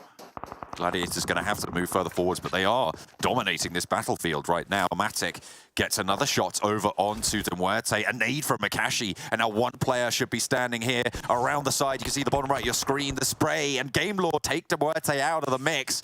Game Lord now have to make their move and into the future. 3 teams remain. Gladiators have really locked this one down. Nexus with 9 eliminations too, which is proper good for them. This is a really good game, even with a 3rd place at this point in time. It's happy days, but Gladiators are starting to fan out just a little bit. It was that one change at the start of the game that kind of felt like something was different about them, and that ferocity is slowly but surely coming back on their side, making these splits, taking the fight to enemy teams, picking up a lot of these quick and easy shots. Akashi actually finds one shot. Robs has to hit this one, but Tixi too good with it. In the meantime, Matic goes down and Victor moves out to the side. Maybe trying to bait those shots and let the teammates peek. Tixi repositions behind the rock, moves closer to where Robs went down, and just to start that first aid. Gladiators controlling a lot of this plateau, a lot of this ground. Nexus, in the meantime, moving up. Robs knocked still out in the sticks. Victor up to the ridge line with 3 teams remaining. Gladiators have got the lion's share of position, but the player in the back still knocked. Matic not super healthy. Victor, Akashi up on this ridge line, not in the sight lines of the enemy team, but Victor is backed off by Meku, and now it's just Akashi for Game Lord to try and keep things alive for them. Tixi wants to descend. No, just looking for the heal as Akashi cooks a nade in hand, but Octavian steps up to it. Rob's flushed in the meantime, and Game Lord down to 1. Gladiators still with 3 players, but Tixi's all out of meds. It's been a long and arduous approach for Gladiators, but made it happen. Akashi, the assassin, we've seen how many times he can do some good work as a solo remaining member. In the meantime, Gladiators realize that the real threat is coming over from that east side. With Nexus, with still 2 players, although it's very minimal, it can still provide massive damage, and they'd rather leave Akashi to deal with these Nexus players himself and then try and capitalize on their position as they cross the road. Doran looking to go right up behind the box and really suffering here. There's nades in hand, I'm sure, that are just going to find their way through. Doran left flagging, but it's only going to be the one player from Game Lord to find it. Can he get a knock? He can onto Kitsune, and Meku will have to move further in. The zone is crunching, and they just going to try and play us 2. This is potential here for Akashi. If he can land this nade on target and get a knock, it is very doable. Sends it over towards Meku. That looks good on the arc, and it takes a lot of damage, but there's a player breaking out left. He's no idea. I don't think he's aware of this at all, not whatsoever, and Tixi tries to line it up, but doesn't get it done. Few meds, and they won't be able to heal. Akashi with a chance for Game Lord. 5 eliminations already on the game, and Tixi moves up, goes for the spray. Can he transfer it? Can't even get the first. And Gladiators resurge with a blinder of a chicken dinner. They stymied Game Lord and Muerte on that western edge, and they let nobody else pass. A really, really strong final finish there for Gladiators. Considering the amount of meds they still had remaining and resources to use, they were completely spent. It was that last-ditch approach that they had to use to actually even get their way towards that endgame. So very, very, very well done to them. And I think they played out majority of their engagements pretty perfectly. Instead of allowing Dagestan to get up close and personal, take the fight with them, instead, they just played very patiently, locked it down, and forced Dagestan to move up around that eastern side, in which case they capitalized on the third party that came through shortly afterwards. And on top of the third party between them, Muerte and Gamelord. Overall, they were just like vultures, but picking apart enemies before finally diving in and landing, and really just taking apart the absolute picture of anyone in the lobby. It's the first time we've seen this from Gladiators so far. Hopefully, we'll see it a little bit more. But for now, let's head over to the desk. Well, there we have it here on Miramar as we get ourselves a Gladiators win. I feel like it's about time, Max, as lots of people felt like it was written in the stars. Yeah. But apparently it took a little while. Let's talk about the socials as well, though, before we actually talk about this game, as apparently now it's all fixed, Max. What do you think? Instagram is unbanned. It's been brought back from the Shadow Realm. Okay, you can now go follow and potentially get yourself some cool skins. So do it now, right now. You don't now. Yeah. Brilliant stuff. Okay, so yeah, there's a chance for you to win. Go over to the YouTube, the Instagram, the TikTok, and everything, and you can get yourself some goodies on in-game if this man here deems it worthy. But let's talk about Gladiators, because they are very much worthy here of this victory. We were talking halfway through this game, Max, about them having a decent 2-2 split. They're playing some of the foothills here of Miramar very nicely, and 12 eliminations going their way. They're back on some form. And that's the thing, they went sweeping on the south because they played their Tramasera position, they went north, they went for that 2-2 split, which is good in the early stages, and the moment they started getting a little bit further down the line of this game, a little bit towards the mid/late game, they regrouped as a 4-man team, and they saw that fight happening. I believe it was between, you had Goat Team and also Dagestan 77 on the southeast of their position, and they know they cannot go any further in the circle if there's a team behind them, because then you're just going to get backfilled. So what do? Third party that fight, I think they pick up 7 potentially eliminations on that single third party, and it's massive because it clears up all the space south, and they're the only team that still has 4 players alive at the very end. So I think the execution on this game was great. A lot of people were questioning where this team was over on social media. They're here to play, they're here for the chicken dinner. Finally, this is the Gladiators we expected to see. Yeah, let's take a look at the highlights from this game then as well, because there's a lot to talk about, especially on the west side of these circles as we take a look down. Muerte starts off from kind of this west side of Tramasera and actually really liked their choices to be able to move up to that west side, clear out, I think it was Major Pride, and then try and make moves on against Gamelord. There were 1 or 2 moments, Max, where we thought maybe they could have executed things a little differently against Gamelord, but for the most part, they got themselves pretty far in this game. Yeah, got themselves some decent eliminations. I mean, so far we are seeing some good bounce backs from Muerte in this second day. They were looking already good on the rankings, but even better now, so they're looking like they're having a good start to this first phase. So I feel like we might see them over in Vikendi at the end of this phase, but still a lot of games before that happens. But the thing is, Gamelord, from their position, from their little plateau area, they could just see everyone. So not only did they still have 4 players alive and already a bunch of eliminations, so I would guess resources, they had just the intel on every single team. They knew where Nexus were, they knew where the side of Muerte were, they knew where Gamelord were standing in that compound. And the moment you have the intel and the players to back it up, it's hard to deny a chicken dinner away from them. Yeah, definitely. We saw the tail end of the Muerte and Gamelord action going on here, and eventually Gamelord sweeps around to clean them up. But, well, we can talk about the scenario in a moment as we just see Gladiators completely finish off Gamelord. I don't mind the car send by Gamelord to try and open up because they were so bottled up, and Gladiators knew exactly where everybody was from Gamelord. So I understand the play, but it was going to be hard getting out of those concretes to try and deal with Gladiators. I did find it a little bit weird the way the car send was fine, but I just found it a little bit weird where they sent it. I thought they would try and gain access to that ridgeline where Tixie was currently standing at the time. I think it was Tixie and maybe Matic or Meku. And the moment they get access to that position, they have a fighting chance to take that fight and that engagement versus the side of Gladiators. So I was surprised he just sent it in the middle where they don't really have information on where the other teams currently stand. But at the end, Akashi got himself, well, I think, yeah, there you go, 5 eliminations on the game. He's not the big fragger for the team, but you got to appreciate it when it happens.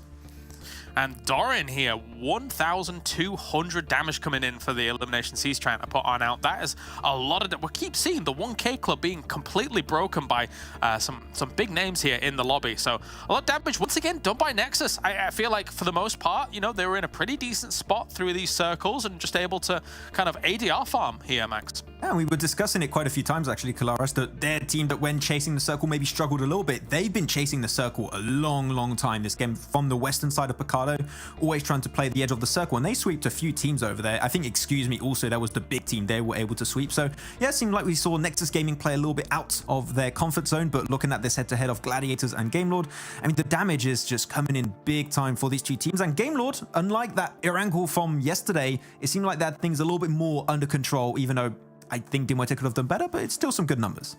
Yeah, if we have to be hypercritical for a moment, I think when we look at Gamelord, and we're probably both in agreement here, I think they held the 2-2 split for a little too long. You end up having a situation where once Muerte crashes their vehicles into some of the buildings on the west side of the 2-2 split, your other two-man in the 2-2 split can't see Muerte anymore. So that's probably why you're going to incur a little bit of damage from there, aside from the fact that Gladiators were the one to finish off. I think it was Narvalo, but it's tough there to deal with when you've got something like that. Get together, maybe you got a better chance later on, but let's take a look at those predictions, Max. Yeah, Muerte. I just said you're really good at getting the top three. The win's not. Actually, you got no chicken dinner predictions right now. You only got yeah. I mean, you still got 6 points from top threes, and I got 8, and I got, I think, yeah, 2 chicken dinners actually, and then I got 2 top threes. So you're being consistent. I'll give it to you. Yeah, I'm getting a little bit unfortunate, I think, with my top threes being able to make it all the way to the top of the podium. But Monster is at the top of the podium here for the PMPL EU 23, and a huge thank you for them for joining us. They'll always be a winner, not only in my heart, but here on the tournament stage as well. Who's going to beat Monster, Max? Maybe Nexus Gaming. They're doing all right. 79 points for them at the moment, for, taking over MadBulls, Max. Finally, those 3 wins alongside other games' consistency, 40 placement points in total. Yeah, Nexus just don't care about the point system change. Like, yeah, we still want that 50-50 split, even though like MadBulls is doing like actually following what the rule system currently is. But towards the bottom, still some teams that I don't want to see down here, like your Dagestan 77, your Major Pride. Especially after PMEC, I did not expect to see Dagestan 77 struggling apparently this much so far. And Major Pride, I mean, we expected it going into this tournament. I think a lot of people had them as their top 3 predictions for the whole event. 15th position, definitely not what we were expecting for Major Pride, but there's still time to make changes. Yeah, that's the cool thing about the phase situation. Like phase 1, phase 2, phase 3 is that some teams, even though they're excellent, sometimes just jumping straight into a lobby like this, it doesn't work out instantaneously, but they have the chops, the ability and skill to be able to make changes from phase to phase and assimilate a lot of information from a phase, Max, and be able to do better later on. Exactly. We see that from, for example, even Nova Esport, one of the best teams out there. Sure, not the world champions this year, it is S2G, but like a slow ramp-up playstyle can work out great on these month-long leagues, right? So it's going to be working out just fine. If you're struggling at the start, it's okay. You might miss out on the Vikendi. It's 20 points, unfortunately. I'm sure you'd like to get them, but it's a-okay. You're still going to get yourself some decent points in phase 2 and phase 3 if you can make it up there. As long as you're just able to make the iterations, that's what we need. This week is a bit rough to make changes because you've got 3 play days, 1 break day, 3 play days. Not easy. But for phase 2 and phase 3, you'll have a little bit more breathing space 4 days after 3 play days to really reiterate and make changes if you need to. All right, well, let's do it then. We are making a change as we're moving over to Sanhok from Miramar now. Let's head over to John and Blank. Thank you very much. We're going to our second Sanhok of the day, second helpings, Blank. You always go up. We're always going up for as much Sanhok as we can get from the dinner lady, and sometimes we're lucky enough to get that slapped on the tray. Yeah, a double one. It's very nice to see. I think for Sanhok, it's become like more and more of a favoured map in my book. It's one that I particularly enjoy now. It's fun to watch. I think a lot of interesting little things happen, and it's a lot more about timing now than anything rather than luck. A lot of these teams are already getting into good positions as opposed to many teams looking for those heal-offs, which really eliminates the amount of space on the map, right? Because you have more and more teams playing within the designated area, which just means you are going to see a lot of these teams looking more to make the right timed move. And I think Dark Project really hit the nail on the head there with their instantaneous rotation. Yes, Shockwave let it happen, but, you know, Dark Project were able to make something cool happen out of it. Luckily, this game, we do not have Dark Project playing. They are not in the game this time around, so Shockwave can feel a little bit safer up on that top side. Gladiators also not playing, which means that this Northwest Island is now completely clear, meaning that anyone can drop on top of it. Looks like Cave's going to go for a quick little peek over that way before heading on down, and Game Lord, as per usual, will be picking up Boot Camp. With Excuse Me not going in this one, they have that completely free towards themselves, which means that this push that we've seen them make before up this way, up towards where KONINA Power, potentially Doom are playing, is far easier to make. So that kind of rotation really opens things up to getting control of this coastal side, getting control of the bridge potentially, even heading back down towards this compound. There's a lot of options available. It really depends where this circle does end up. On the other hand, we do have MadBulls going back for this split, which is very interesting to see. We like this kind of split as well. This is one that gives them a lot of control over this position and allow them to further extend their control over that area, as opposed to heading over towards Tambang and Ruins, which is where currently we are seeing MadBulls playing. Yeah, major pride on that Pine-9 split, trying to leverage control over a lot of it. The circle pops down south, so we're not going up to that northwest again. Sort of centering to the west of Quarry, which is notoriously difficult, sort of funneled position for a lot of teams. I like the position of VIRTUS.PRO right now. I think if they can regroup early on towards of Hayes, then they might have a good position to move into these later circles. Yeah, this is one of the positions we highlighted on that last game, right? It's the one where you have one play up towards that Northwest Island, giving you a post of operations. Also on that little coastal bit there where we have the islands heading down, or the longhouses, which is great for a lot of these teams. And Folly in another extremely strong compound, providing them information up towards boot camp. And then, like you said, probably more important compound that currently Hayes is playing in, with a wall basically directly around it, which allows it to be a very defensible spot. With this kind of circle, John, I think it's a great position to highlight from you, just purely because this is more than likely going to be one of the focal points in the circle. So for VP, regrouping after getting looted up is probably high priority. KASIK team in Kampong on the eastern edge. They're probably going to be fairly safe until at least solid mid-game. Similar story for Sly Europe. Now back on board in the Pine-9 mix with Major Pride. No, me just grabbing up some loot, snaffling that one away. No real early engagements at this stage. I imagine some of the early maneuvers we're going to see could potentially come out from Shockwave, moving past Cave or moving over past Goat as well. Potential directions for them to try and take. You've also got Nexus, who could come into conflict with people like KONINA Power and Goats as well from that Paradise Resort southward rotation. KONINA Power, Paradise Resort, really strong spot in the circle, right? Gives you a ton of loot, and I think the major thing we have to look at here is Paradise Resort is usually something that's heavily contested by a lot of teams. Usually we'll see two teams dropping here, fighting out in the beginning, but I think that a lot of teams are realizing that that is not as effective anymore. Losing players early on, especially when you're going to see more and more of these 4v4s on Sanhok that you desperately need to win in that early game after getting looted, it's just not worth going for a fight where it might potentially be a case of you drop, you find a level 1 vest, you don't find a helmet, and you find yourself with a pistol, which is horrible to say the least. Luckily, these players are with the esports rules enabled, which means we have a lot more drops of the more wanted weapons, which I'm sure everyone at home would like to have. But, you know, if you want to play that kind of thing, you can drop over into the esports environment, maybe sign up to a PMCO or two, and find yourself up towards the top, because, you know, we're always looking for new talent in PUBG Mobile, and a lot of new talent have really shown their faces over in Europe, where we're seeing very, very strong players. Yeah, I mean, it's teams like Cave, like Dagestan, like KASIK team. You've also got Goat team coming in, Piper having a massive impact yesterday, less so today, but still, it's all just gone really quite interestingly, I would say quite well for a lot of these new entrants. So definitely, if you think you got the chops for it, take a swing. MadBulls, they've been 5 eliminations average so far on Sanhok. They haven't had as much success here as they have on other maps, I would say, but they are still in second place overall to Nexus Gaming. I think if you look at Sanhok, 1,500 average damage dealt on Sanhok is still pretty good. I mean, that is only over 2 games, but if you can continue on that average, that is something that's very nice to keep up with as well. And that's almost a guaranteed 5-point average just from the eliminations alone, not even speaking about those placement points towards the end. So MadBulls doing a pretty good job for themselves. But they have moved extremely quickly, in fact. Usually, if you see a team like Cave heading up towards that northwest side, there's just a drive-by and a half, goodbye, good night.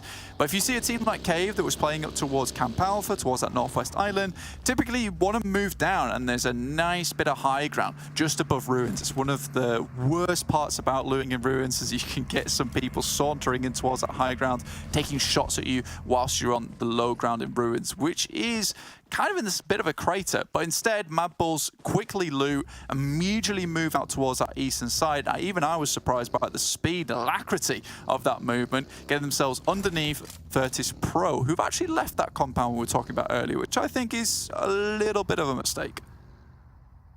Could, yeah, maybe come back to bite them, but they still have a solid terrain position to the south of it. Maybe, as you say, a little bit stronger in that compound will allow Game Lord in there. KONINA Power, we're on board with them at the moment. They moved south fairly early, I'd say, from Paradise Resort, and they went to their current position there, which was a little bit further south. And GOAT are now behind them. We saw GOAT stats earlier for Sanhok, and that was quite surprising, actually. I think there were 7 eliminations average and 22 minutes average survival time on their 2 Sanhoks so far. So potentially another good performance for them if they can play this edge sweep.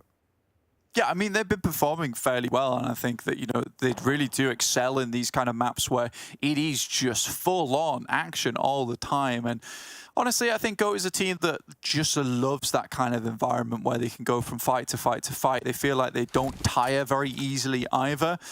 So that is great news for them, and hopefully they can bring something like that to this game too. I think, again, it does strike me as very strange that VIRTUS.PRO would leave this spot. Painan now very, very much a focal position on the map. Not necessarily one you want to take too early, though. You might want to hold at least one side of it, but MadBulls immediately moving off from that eastern side, back across the bridge towards maybe a position on that southwest island. But you can see right now, Game Lord moving down and through these buildings that VP had control of before. And even KONINA Power, GOAT, Shockwave might make that same decision, and with that defensible spot that VP could have had, they could have got a lot of cheeky little eliminations, you know, catching teams off guard as they pass through. Interesting decision still from VIRTUS.PRO. It's only time that will tell the efficacy of it, and of course the randomness of these circles. That hard southwest shift, I think, really benefited Shockwave. I don't think they expected to have an easy time. Oh, that's a pretty devastating lineup. I mean, it's just unfortunate timing there for Inoshi to be in position, but yeah, the Shockwave rotation I think is very benefited by this circle because a lot of teams will have committed to that eastern island, and that's going to give Shockwave a lot of position around that ruined sort of area in those hills to try and take up position, which they might not have been afforded otherwise had the circle sort of fallen and shrunken onto this area differently. Yeah, and you can see them now like slowly trying to maneuver their way back up towards that northwestern side. Cave there sitting with the Lynx, looking to pounce on any of these other players that dare get a little bit too close to dimension on this side. But a lot of teams starting to group up now. Major Pride over towards Painan will sit there and probably sit there for quite some time too. It's not worth it moving out too early. On the other hand, Unicorns of Love see their opportunity and move in. KASIK, the last player standing for the team, and will get sprayed down by Zero. Not in time to save the rest of their roster, but Beast can get rezzed for Unicorns of Love. They'll need it as Dagestan are waiting around the corner on the other side of that cave mountain with a big hole in the top. Don't want to drop down in. That's going to be a bad time. Shockwave have made their crossing on the northwestern side, and GOAT have shifted a little bit further south. They've shimmied closer to the bridge north of Painan.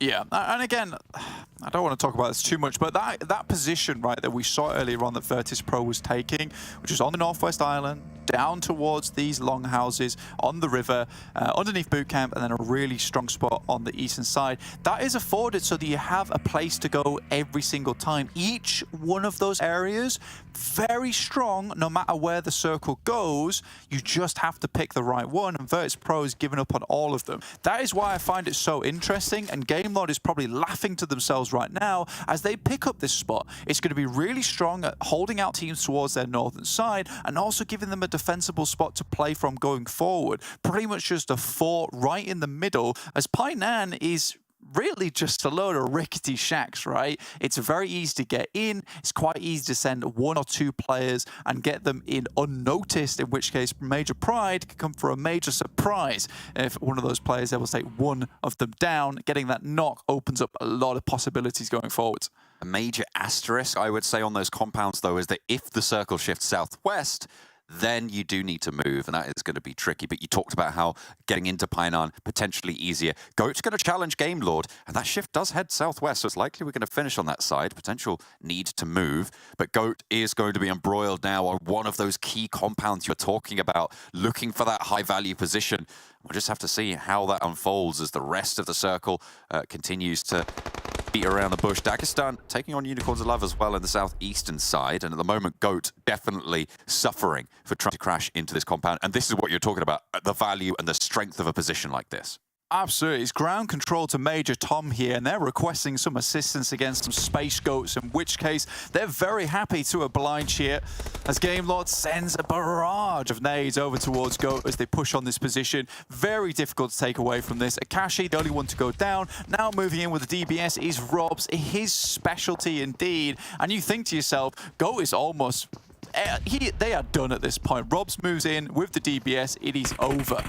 Ooh, Endorphin goes down and Robs moves forward. He is in range now for an instant kill shot, but gets shot down. And now Endorphin has a chance, but Victor is there, and Game Lord piece themselves back together. But look at VIRTUS.PRO. They've moved back. They've realized their folly, and they want to take back control of what was once theirs. Phantom might have other ideas, though, as it is a 4th party now onto that engagement. First was Game Lord, then came Goat. Now VIRTUS.PRO are in, and Team Doom are waiting over the ridge.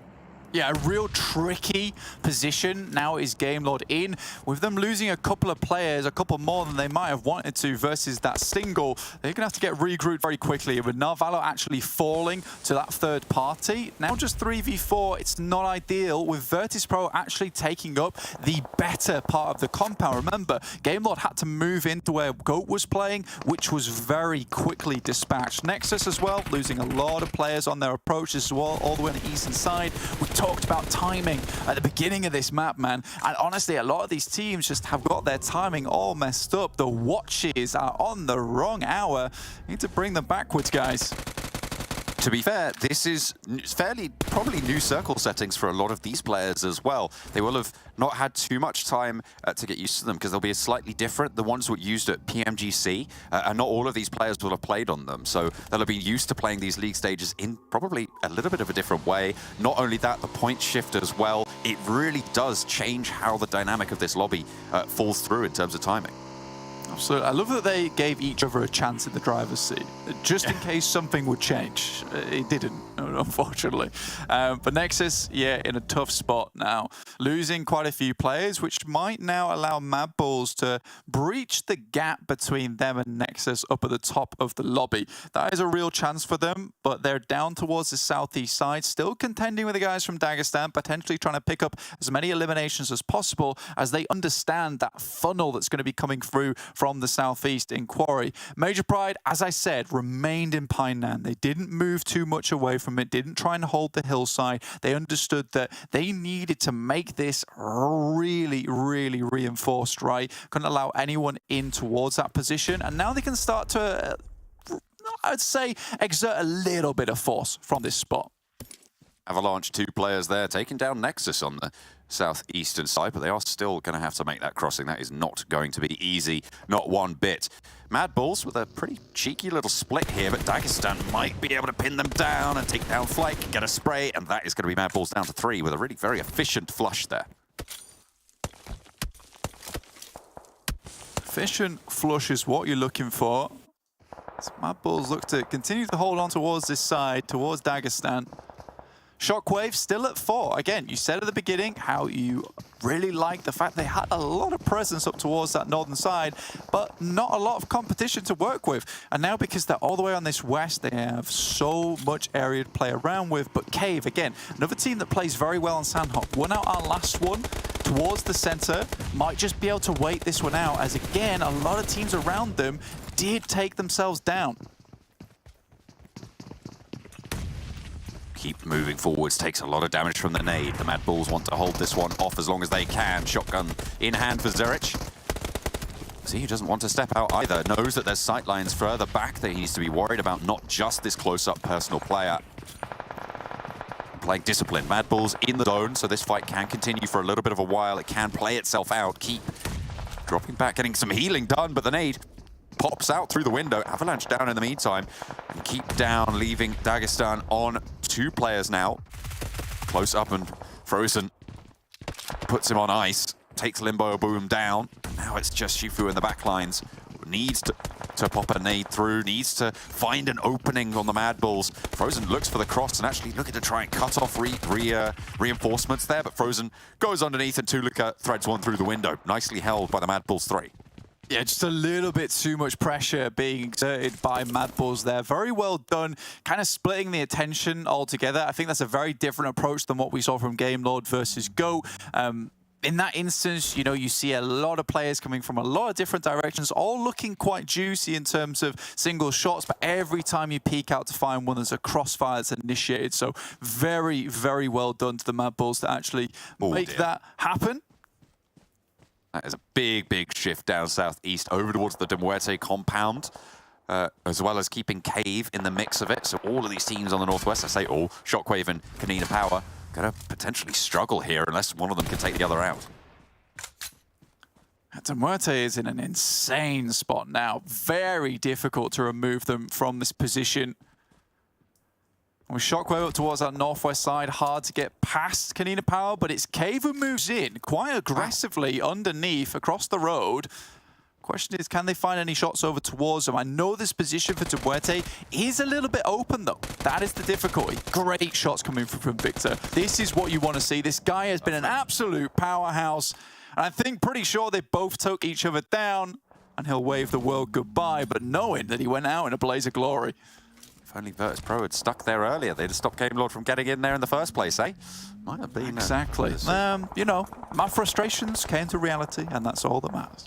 Frustration on this northwestern side as this fraught engagement between KONINA Power and Shockwave ends up with 2 knocks going over to Shockwave very, very quickly. Trazen is there for a res, potentially, unless that nade manages to land on target. But for now, it looks like that might be safe. Terminus all but done for, out in the zone, out on the western edge.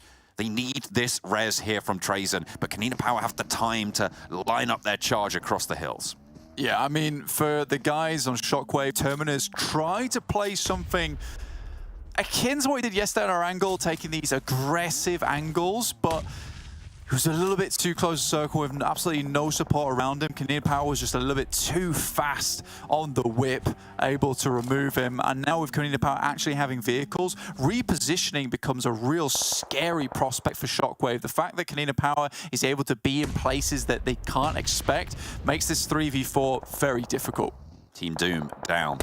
They've had a real struggle of it. KONINA Power now moving forwards, and actually the late rotation from Shockwave playing to their advantage. They managed to catch KONINA Power flagging just a little bit. That Molotov looks pretty on point, but it looks like they might be able to stick the res. No, they're going to be backed off by it as the circle goes even more to the compounds here.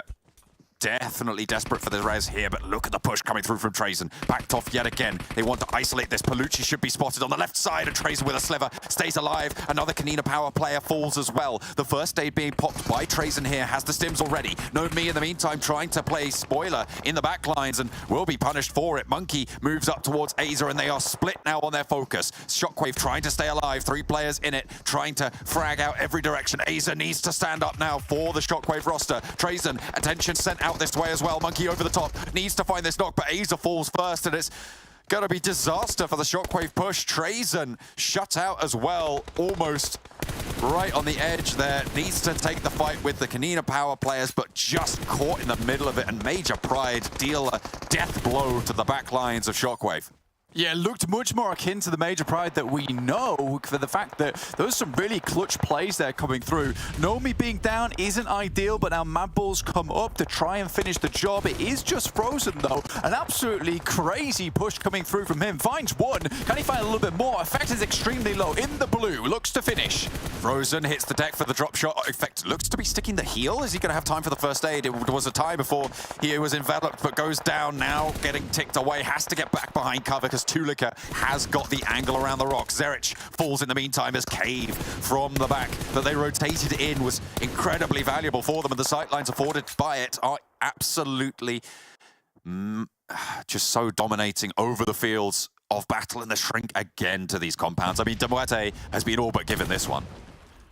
A really, really cool play, though, coming through from MadBulls, splitting up all of their team to try and, again, force Major Pride and Shockwave into awkward positions where they're in the crossfire of Tulika and as well as Zerich. Luckily, there was some clean shots coming through, which took Zerich out of the equation. But Frozen was almost sent in as like this one-man army to cause mass panic and chaos over on this northwest side, allowing Tulika to get further into the game. A really interesting prospect. And now, KONINA Power finished off the remaining members of Major Pride as Cave continue to hold on to this position, not being dismounted by the guys from Muerte.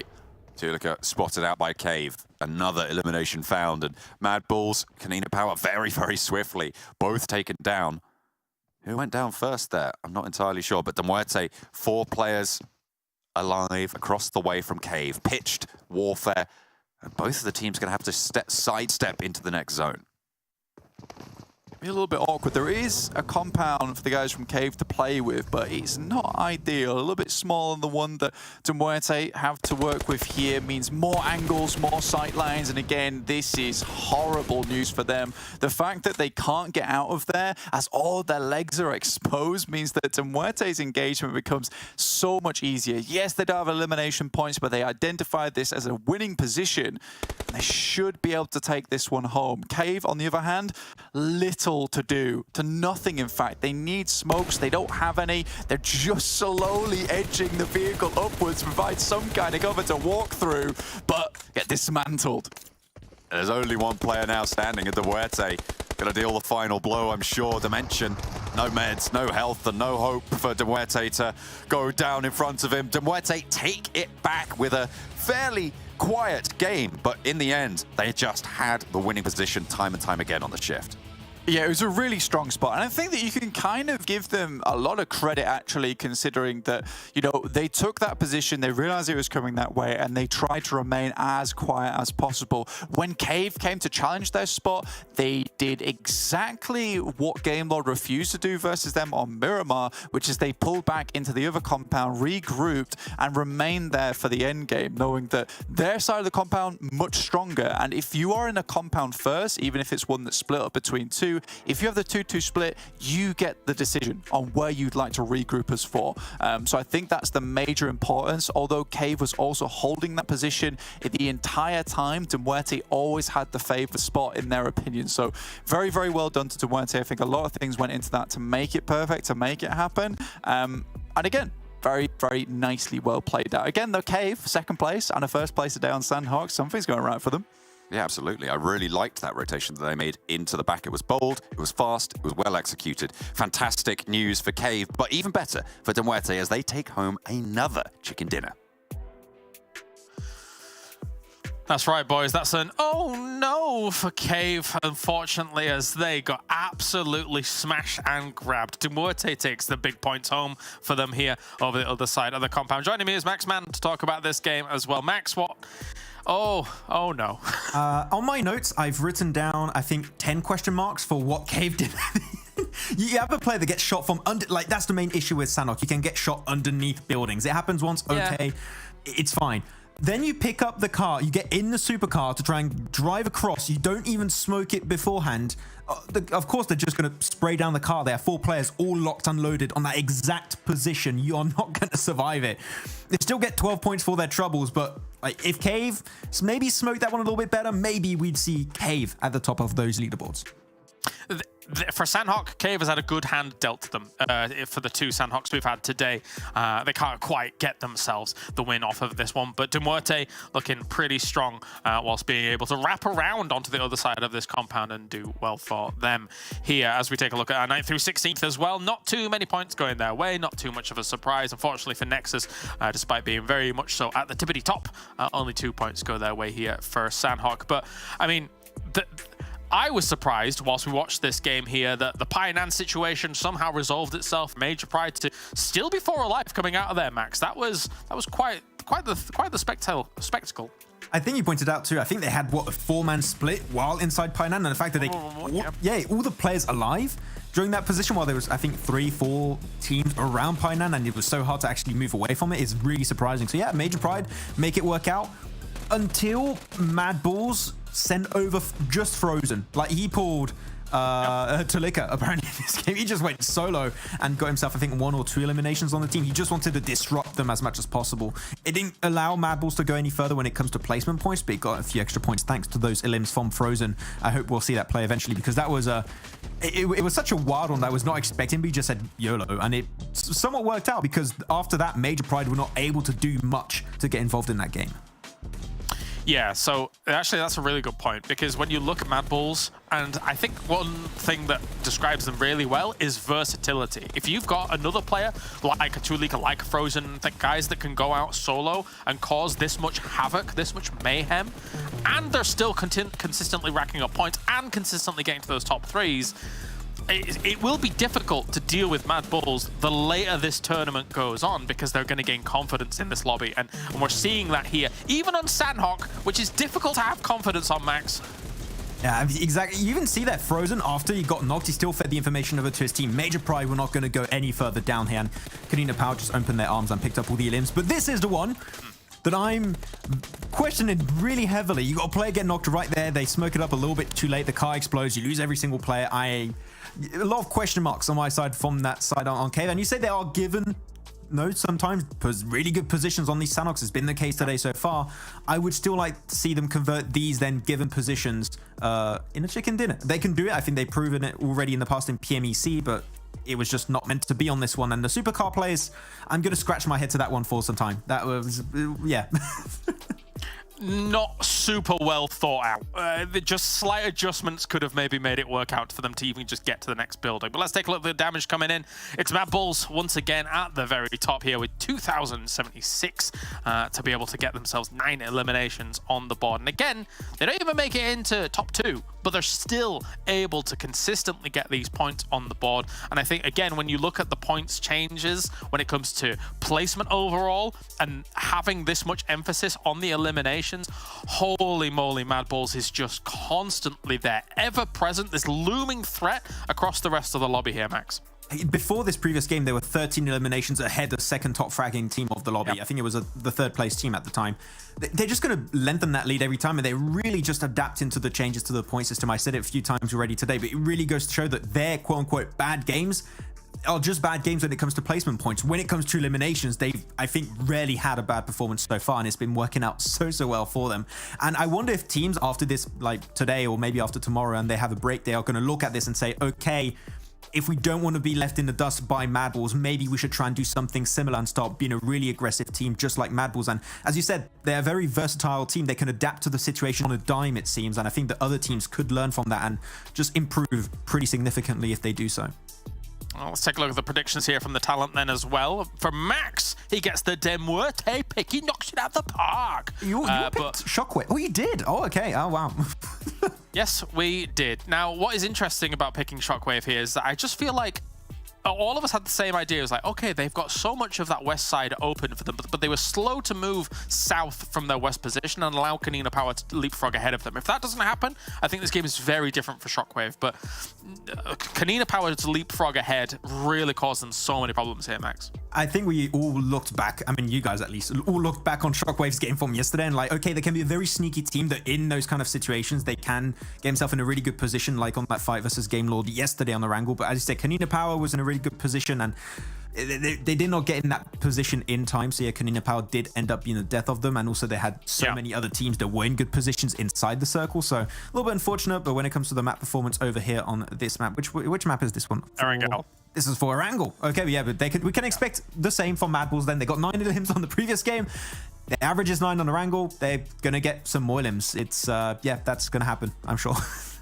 I'm going to be real. That average damage is disgusting compared to the rest of the lobby. That's almost unheard of, that a team is doubling every other team here so far. It is a small sample size. MadBulls is very consistent. If they're able to keep this up into the later games of Erangel, though, that's terrifying. So they're really setting a strong precedent here, Max. I feel like a good average for a team typically on long tournaments is about 1,000. So as you said, the fact that they're just doubling that is really insane and just goes to show how far ahead of the competition they are in terms of being aggressive as a whole. So yeah, they've been looking fantastic so far. As we said on the pre-show today, we had our question marks as to how the synergy of the team was going to be working out on this PMPL stage. And I mean, the question has been answered. It's been working out great so far for them. In the scrims, it was working well too. They were able to just build that synergy, build that communication.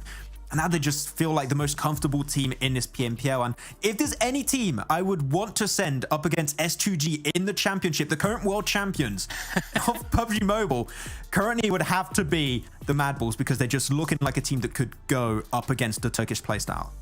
I feel like we said that last year around, and then it didn't work out exactly for MadBulls. It was HVVP that were new MadBulls.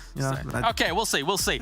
It's the socials, guys. Get involved as well. If you check out these down below, you can potentially get yourself some nice little goodies, as well as maybe little old Max over here might be picking some people out for now. So quickly taking a look at the overall and seeing how things are going as well. It's MadBulls very much at the top. 56 eliminations going their way here. Only one chicken dinner on the board, but eventually, Max, there's going to be more chicken dinners on the way. It's destiny. Yeah, for sure. I mean, I don't expect MadBulls to just have one chicken dinner and call it a day. They're going to get way more than that. But man, the fact that GameLord now are the second top fragging team with 48 eliminations over the course of these 2 days, that not expected. I mean, there's a lot of unexpected stuff happening here, Kalaris, right? You had Nexus had himself great 2 days. GameLord seeming a lot more aggressive than almost the entirety of last season in just 2 days alone. So yeah, it's a bit topsy-turvy when it comes to expectations, but I'm loving it. It's a good comparison to draw. It feels like they've got their mojo back a little bit here for 2023 compared to the end of 2022. But let's head over to the commentator team. One more game here for today as we go to the grassy pastures once again. We are heading to Erangel one more time today for the second helping. 3 of the top 4 teams are sitting out of this one, Blank, which gives Muerte the opportunity to strike out and maybe put a dent in that lead. Yeah, for sure. I think when you get a lot of these top teams now just removed from the lobby, we always realize that that group was very scary to begin with. I think with the exception of maybe Sly Europe, I think looking at this, it's happy days. MadBulls, obviously, 85, Nexus 81, GameLord at 61, but Muerte, like you said, this is now a chance for them to make their strike out performance. So we'll see if they can actually hit that one up in this game. Plane path northeast down to the southwest on Primorsk. We're looking at quite a kind plane path, which is in contrast to what we saw earlier today, Blank, with that hard south cut.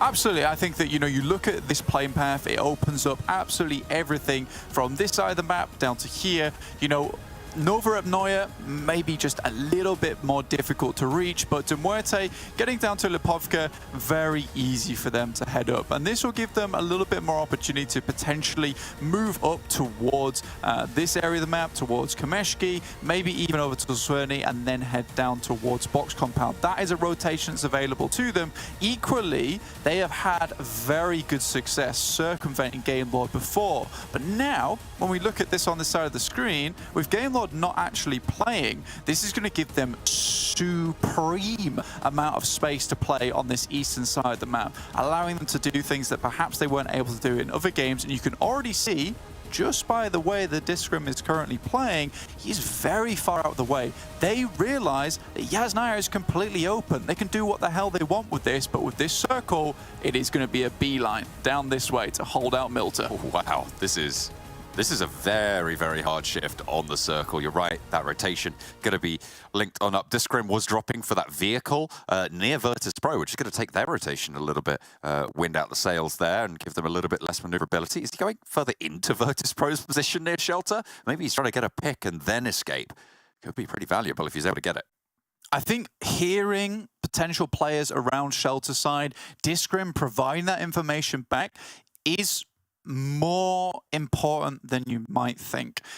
With them not seeing a lot of shoots on this side, knowing that Game Law's not playing, allowing the majority of this side of the map to be free, Discrim providing information down from shelter and where VIRTUS.PRO are playing is going to be extremely important to the guys from Muerte playing Lipovka. It's such a strange position on the map and out of the way, down a slope no less. It doesn't provide you a lot of scouting potential. So for Discrim to be able to drop in a vehicle, pick up a vehicle, find that information, and now head back towards Muerte, knowing that there's just one team in the area, they know that potentially heading towards that bridge on the eastern side, it's going to be unsafe. So they can play a little bit slower, head over towards Milter, loot that one up, understanding that VIRTUS.PRO is going to put a lot of consensus over towards sitting down towards that eastern bridge, and actually trying to hold that out. And if they do find anyone in Milter, they know that this is more than likely 1, 2, or 3 members of the squad, not the full team. Going to see a lot of fast rotations, I'd imagine, looking to move down south. It's actually not super simple to make that choice because there is still a lot of land available on that upper shift, potentially going back to the mainland, although it is very likely that we're going to have a Sanhok finish here. So I think a lot of teams are going to make that break quite early, and if you don't, it's very likely that you're going to either have to jump in a boat and try and head to the south side of the island, or try and just crash straight on through in a difficult situation. Yeah, Dark Project's already made their way across. They dropped down towards Primosk area, which is nice, but they left a player behind in Ivaneska. Now, he's probably going to do some looting, keep some scouting going, and then take one of the last boats out from Primosk down towards Sosnovka military base, even potentially picking up one from Very Pier, which is a great idea because you eliminate any kind of control that players have on that western side of the map of getting easily towards Sosnovka military base without crossing that western bridge. If they can clump up teams on the western bridge, their life becomes very simple going forward. They just have to hold out down on that southern side. So I think for Dark Project to make this play, very intelligent, works out extremely well for them far into the future. Keep from Dagestan in the ground floor against 2 from Unicorns of Love. Noshi sprays through the window, but that's just too many bullets pouring back from the M249 there. Keep gets up to the high ground as well. Has got the backup in south of Rozhok to stop anyone crossing towards him. Now Noshi on the staircase finds one, and this is the backup there. The flush comes through as Noshi does manage to empty the clip out there. Drops out onto the top there as well and drops out the window. Doesn't manage to get the second spray and actually might stick the res here onto Beast. 4 nades in hand there. It's going to be difficult to get away from that one. Drops out the window. It's perfectly placed. Mickey desperately running across the road. Very low HP. I wonder how much more he can get done here. Good shots from Zero to try and put the pressure back on towards Dagestan despite taking out a large... a pretty important player on the team of Unicorns of Love. Mickey will bring Noshi back into the fold, but now Dagestan's kind of locked down in this building. Their one saving grace is having that player out on in the distance to help them out, provide a backstop, but another great nade. And that is where picking up all those grenades of 4 has become super useful in this early game. Dagestan. Losing 1, though, not ideal, especially on these hard rotations that they're going to have to make in the future. However, the points might be enough compensation for them. The right tires splat onto the Unicorn, and Zero has to get away, tail between leg. Yeah, Unicorns will start this game off very poorly, which won't do well for their standings. We're thinking maybe something could have happened for Unicorns of Love, but in their second day, down to 38 points in 9th place. It's respectable by any stretch, but there are so many teams in this area with such similar point score totals. 6th place is 44, then you look all the way down to 14th place being 30 points. There really isn't that much of a difference between all these teams, only 14 points. It's when you start looking towards the top of the tables where you jump up by 11 up towards Game Lord with 61 points and 71 with Muerte, up to Nexus Gaming 81 and MadBulls at 85. So almost a 10-point jump up every single time you go from 5th to 4th to 3rd to 2nd to 1st. So all these points are getting funneled towards the top of the lobby currently. That is not something that will last as we head throughout the season, or at least we don't think it will. But right now, it does help to get a bunch of these points early on. Yeah, in general, you won't see that group of 4 be able to strike out for too long. Normally, it's either 1 or 2 right at the top, so that lead might extend at the top, but the rest of it should flatten out over the course of this tournament. I'm imagining the bottom side of the tables as well will start to drop off, because, as you said, it's not only that it's being funneled towards the top, it's that it's such a flat line for so much of this table, and that will also start to go away. So the percentage of points at the bottom of the table will drop, which means that more can go into that mid-pack. Ivaneska finally makes his move from Primos, waiting a long time in that blue to ensure no one else came for any of those vehicles or any of those abilities to get across the water itself in the boat. So a long, drawn-out and patient play from Ivaneska, but the rest of Dark Project know that there's no one else to challenge them on this southern side, so they're very happy to sit with 3, try and collect as much information as possible with a 2-2 split down here now that Ivaneska has regrouped. So a really smart player, and one that I've definitely admire coming through from Dark Project, because we have seen this team. We said a lot about how they're this aggressive team that is very good at crashes. They take it to some of the top teams in the lobby, even going one-on-one versus MadBulls at a very acceptable scale. But even more than that, they're an intelligent team. They make smart rotations. This is the beginning of greatness, I think, for Dark Project. See if they can continue to expound on their success so far. Gladiators seemingly having some success of their own against Excuse Me, and that's all the way over by Ruins out in the blue zone. That is again a devilish shift. About, I want to say this is about a 25% playable circle right now, maybe 30% if you're generous. Yeah, we are crushing a lot of players into a tiny circle in terms of landmass. Major Pride would love to instantly move their way back across over towards Nova Rep Neue.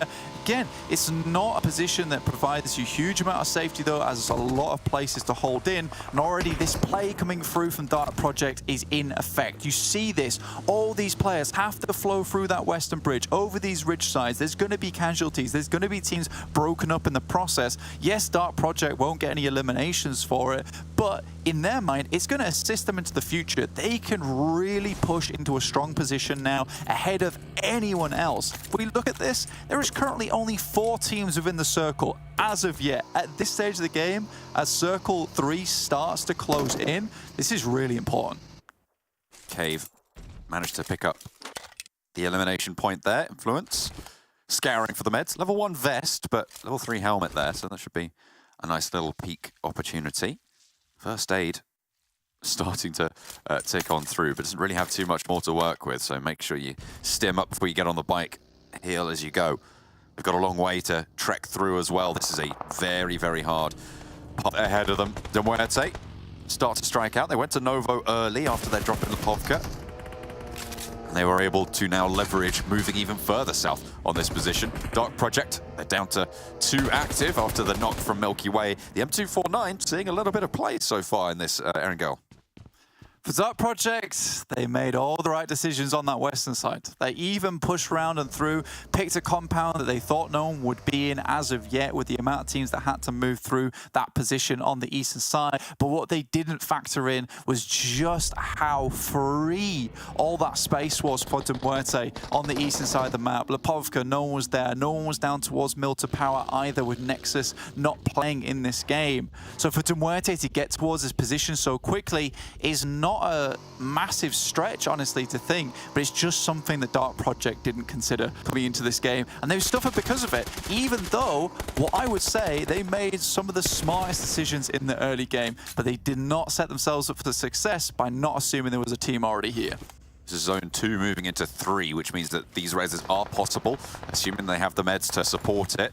The res onto Tixi. Probably going to be a little bit easier than the one onto Meku, as that is out in the sticks. Look at them moving immediately to try and go for this one. Endorphin also wants to sweep this one away, grab that point, get revenge for Piper, who went down on that bridge early. Nades pouring over the top as well, over towards the Gladiators position, as Goat wants to try and keep the Gladiators out of it. Endorphin, unfortunately, though, knocked in the meantime. Kitsune wanted to go for some heals, and nade over from Alpha as well. Pops a little bit too high and short there. Not going to get the damage necessary. Endorphin moves up, but Meku has been flushed out. Now the Gladiators need to move forwards. 3 of their players actually in this vehicle, all of them just going all for broke, swapping side to side and trying not to get spun out, as REI from the top rope not quite able to stop them from getting away with this one, but they still have so far to go and not many meds to do it with. Yeah, for Gladiators, this was a Hail Mary attempt, right? It was a case of this is becoming very, very flustered over in this area, so we just have to dip out, try and get as far as we possibly can. And Kitsune in the back, slowly bleeding out. It's still possible to get a little bit further into this game. Now, Novorepnoye still in, but more water in this one as it's again crunches down over towards this eastern side. There's even a tiny little bit of landmass from the bottom of Mill to Power still in this one that Doom probably quite happy to see. We're seeing about 30 to 40% playable landmass here. And you're probably only going to be able to fit about 6 teams in this next phase, so it is going to have to crunch down something awful. Although a lot of teams can shred themselves, so potentially be playing with duos with solos as well, so might be able to squeak a couple more in, but that bridge is still hotly contested. Gladiators just about getting on that western edge. Goat as well behind them. Managed to pick up the pieces with 3. Yeah, I mean, this particular space of the map as well is very interesting, just purely because you look towards the very edge of the coast, up towards that northern side. There's a lot of areas here where you can sneak through as solos, as duos. It's very important to be able to play these positions. But the problem has been is that as we've shifted down here so suddenly and so quickly, it's cut off those rotational attempts from anyone on the west. It's cut off those rotational attempts from those on the north side coming down towards the east that didn't get here quick enough. And realistically, there's only been a few teams that have been able to find their way into the circle unharmed, honestly, because you got Shockwave, Major Pride, VIRTUS.PRO and Muerte. All these teams here were here almost immediately from positions on the map where they knew they could get in. Major Pride dropping in Novo, Shockwave making a very, very quick move down this way. Muerte, with the free reign they had on the eastern side, realized they had to move instantaneously, and VIRTUS.PRO, who were in shelter slightly ahead of Muerte, moved in. These are the only teams that have had a good time, teams that made the decision very swiftly that they needed to get to Novo now. Endorphin not going to get taken down by KONINA Power just yet. Lucci actually knocked in the water as Creepy from Cave stays back on the bridge and gets the angles they're looking for. This is excellent news for Cave, even though they are just a duo remaining. Goat have managed to squeak all the way through onto the coastline as well with all 3 of their players. KONINA Power try and stop Creepy from moving up the sidelines, but it's just not going to work out. Just the one player now left for KONINA Power is Fash. This nade could spell disaster. It's perfectly threaded through. Is it going to land just a little bit too far away to get the knock onto Fash, but they can't get the reses out in the water. Dimension can let them know exactly where everything is. Fash has to swim away. There's the shutdown onto 1. Okay, Dimension stands up in the water, gets 1, looks for Palucci, finds a 2nd. Fash now last, and the nade from the top will be the final nail in the KONINA Power coffin. Yeah, really well coordinated there from the 2 guys from Cave, still moving through, letting us know that it's not just fluke that they get into these positions a lot of time. It's just a little bit of bravery, a little bit of courage, and the ability to work under pressure. So well done to them. In the meantime, it's Avalanche versus Doom on their crazy little solo ventures up towards that northeastern side on the edge of Mill to Power. Dagestan also yet to move. Shifu over on that eastern bridge, but the rest of the team all split up over the coastal side of Mill to Power, now swimming over towards Novorepnoye. This really is kind of a toss-up between VIRTUS.PRO, Major Prize, Shockwave, and Muerte, who's going to take this big win. But who in the meantime can pick up some more elimination points to try and stem the tide that this game has provided. Basically the circle being the real eliminator in this lobby at the moment. I'm surprised that both Goat team and Gladiators managed to get through with 3 from the engagement that they were in. They were way out in the blue, taking heavy hits from each other. And somehow they managed to keep it going. I imagine they're quite worse for wear, though. Very, very difficult to move further on this position. Shifu gets cut out by Endorphin on Goat team's back. And they will be, oh, beg your pardon, will be able to find that bridge player, but the rest of Dagestan out in the water near Team 2. It's going to be fairly difficult for a lot of these teams on the outside edges to contend with these 4 major players towards Novo. Not only because they're set up already, but because Novo provides such good loot as well. Means these teams are going to be completely stacked as 4-man teams. Gladiators have done an insanely good job to get where they are, and with 3 players on that Hail Mary, did not seem likely they would get here, but that perseverance that really led them through the latter half of the year over in 2022 is really showing its colours now. They do lose 1 player, though, with Tixi falling to the ground on a knock. Not quite done yet, though. Terminus spots the last player from the Unicorns of Love out in the water, trying to swim to survive. Will shut it down and get the team out of there in the process. Nox going out from those central cluster of teams. I mean, you've got ARR who aren't completely out of it either. They've got a pretty solid position on the compounds, potential to rotate into Novo if they need to. The next circle just about to pop is really going to be a big factor in terms of the dynamics of those big central teams right now, as we're still about 50% playable.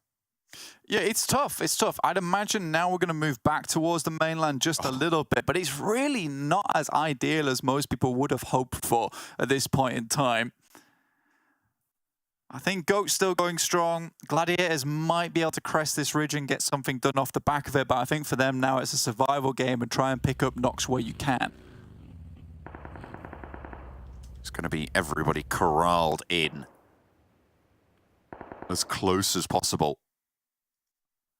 Shockwave on the outskirts there, and actually Muerte sending Happy around. Aza very close by. Is he going to be able to get up to land there before Aza is? I think he is. And that means that Shockwave no longer have the spit, but they have the information. And Terminus executes on that one perfectly. Can swim back, do have the cover. Aza can't really afford to step up onto that one because they know that Muerte are going to be looking out that way and should know that there's a player there. In fact, actually, he might go for it, but yeah, there's the volley immediately as soon as he even thinks about it. Muerte shut that down faster than he thought of it. Doom out in the water. Dagestan still the last team swimming. Interesting. Shockwave for Maxman. I do like the position on this northern coast. They can play from it. I think you went for VIRTUS.PRO, quite centrally packed into Novo. Me and Kalaris going for Major Pride, favouring that high ground over everything. I think that when this circle maybe encloses in, Major Pride might have a better position, but the fact that it moved further up towards the water kind of makes that decision a little bit more tougher to make. So again, a lot of 4-man squads in a lobby where so many teams were shred to pieces on the meat grinder that was that eastern and western bridge. It's difficult. It's really difficult to decide who can really take this one home. For the time being, we just have to wait and see. It might be that a team pulls something out special from the back pocket, goes further than they ever have before to try and secure this win.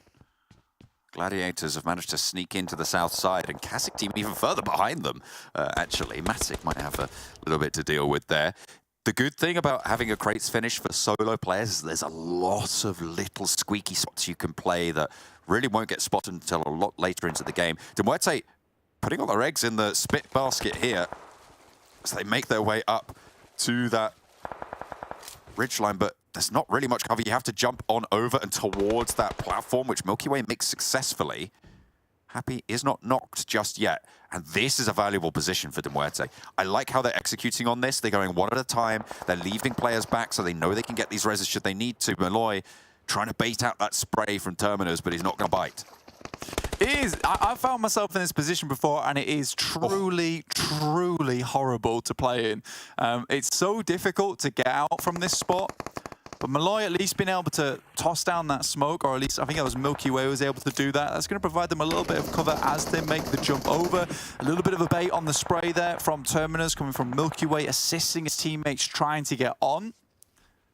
Aloy makes the Find jump. one more, yeah, nice.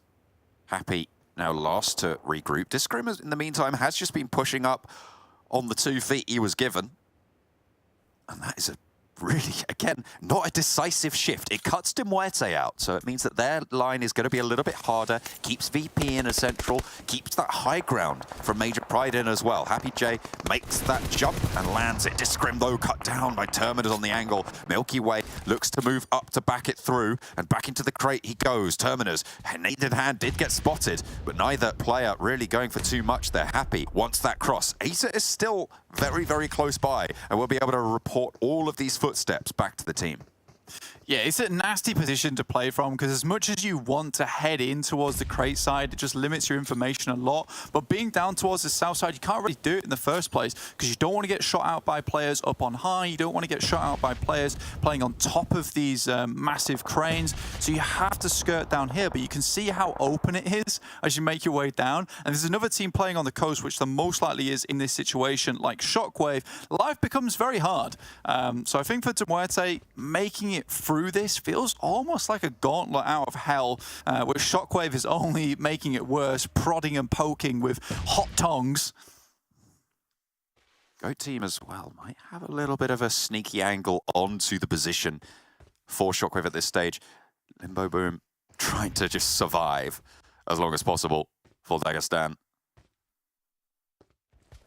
Been a constant part of the conversation. 36 points, 12th place, but as we talked about, very, very malleable on the tables right now. Unfortunately, they won't be able to score any more points this round as they do get eliminated. Not too sure that was the intended trajectory for that one. I think it bounced off a teammate, but either way, that'll be dropped down. Muerte have made their way over to the crates now, and that gives them a lot more freedom.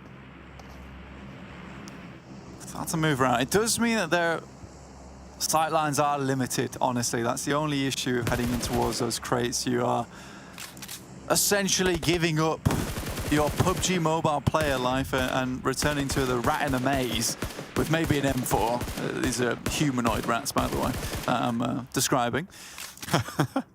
But I think for VIRTUS.PRO, they do have a really strong spot. It's a nice building to play from, but it does not provide you very much information gathering up towards the high ground. And it's just a place to stay for the time being. And with VIRTUS.PRO getting here early, they took a solidified compound and have tried to hold it. No one's really pressured them into it at the moment, but if they do get a circle shift on top of them, some of these teams might find themselves with a few difficulties assaulting it. With Gladiators on not that many players, not as many as they would like to either. Anyway, 2 players didn't go for that push. ARR finally clean out the remnants of Cave. And Goat fall into conflict with Shockwave. This is allowing Muerte a lot of rain. You talked about how they're giving up their potential positions and sightlines. They can move to the edge of crates, which keeps those sightlines in their arsenal. Gladiators yet to push in behind as well with the 2 onto the 4th position of VIRTUS.PRO will swing out behind Muerte on the east. Next circle just about to come through. Shockwave still sending these nades over the top. A lot of utility invested into this one. In the meantime, it's Muerte from behind actually taking shots over towards Shockwave, which is making things much harder because they're essentially just pushing them forward into this position that Goat's holding, and now Shockwave is in a really tricky position, not able to find those quick reflexive shots over towards Muerte earlier as they jumped from the pier on towards that little platform has really caused problems, and that will be Shockwave going down. Now the circle does center up towards VIRTUS.PRO, and it's really now a chance for them to bring things forward. Major Pride have not been anything in the towards this circle so far. Not really made much of a sound, not much of a squeak, but now they do have to deal with AAR, who will be running across this open ground, and they have to make good effect of this. If they can clear them out, they have a lot of positions to play on this western side, and they can remain as that sole contender. Moving up, Major Pride need to fortify on their western flank, but will need to move as well, as the zone is going to crunch them as well as ARR. Tapok wants to put a nade forwards. They open the smokes, isolate some sightlines, force Major Pride to reposition around them. Monkey has got a cheeky little window there on the blue building. Pretty valuable. But once they're up on the wall, it's going to be very difficult to stop them from finding those cracks in the openings. Goat, however, might be the saviors for Major Pride as can just get those side swipes. Becca takes a lot of damage on the push up, and through the smoke, you're going to have a pretty tough time of it there. A lot of damage again found, and a nade out through the windows. ARR, it looked well principled, but GOAT just spoil it rotten. Yeah, I mean, the smokes were sent down to enable the push up to Major Pride. It was never intended to stop a side swipe coming through from GOAT, but they've revealed their position now to Major Pride, who move up towards this hillside now, looking down towards Muerte, towards VIRTUS.PRO and Gladiators. It's a strong outpost to play from. With all these walls around them, they're fairly happy for the time being. But this circle, again, enclosing very quickly at this point. Only one more circle, and then it's done. It will close in until it's all enveloped. I think we might even just get that far into the game. Ooh, a lovely little knock. GOAT really giving it to this lobby right now. It is Resable here, but that could give Major Pride the go signal, could even give Gladiators their green light to get in on the action. Major Pride finally back GOAT off that ridgeline, playing with 3. Kitsune and Matic with 2 for Gladiators on the south side. The circle goes through, keeps VIRTUS.PRO in it, but more importantly, Muerte, heavy presence in this one. Yeah, exhausted both his teams just a little bit, mate. So I think for Major Pride, now that they see Muerte taking shots over there's engagements going on.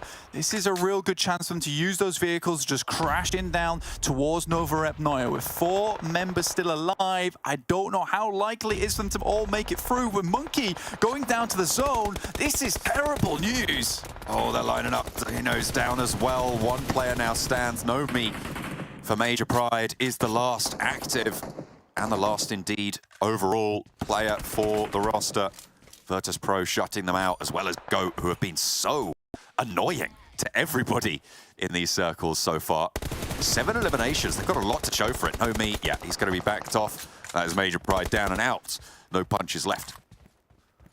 GOAT have played this position marvelously, and to say the least, they've come from a spot in the circle over on that western edge. They lived that one out. They took it to Gladiators, then they moved through. It has not been an easy journey for GOAT whatsoever, yet took a really dominant position on this little hillside on the north edge of Nova Repnoya. I mentioned it earlier, this is where these kind of positions become extremely important. So 4 teams remain. Gladiators with only 2 players, GOAT with 3, but despite all that, still looking very strong, although their resources are dwindling at this point in time.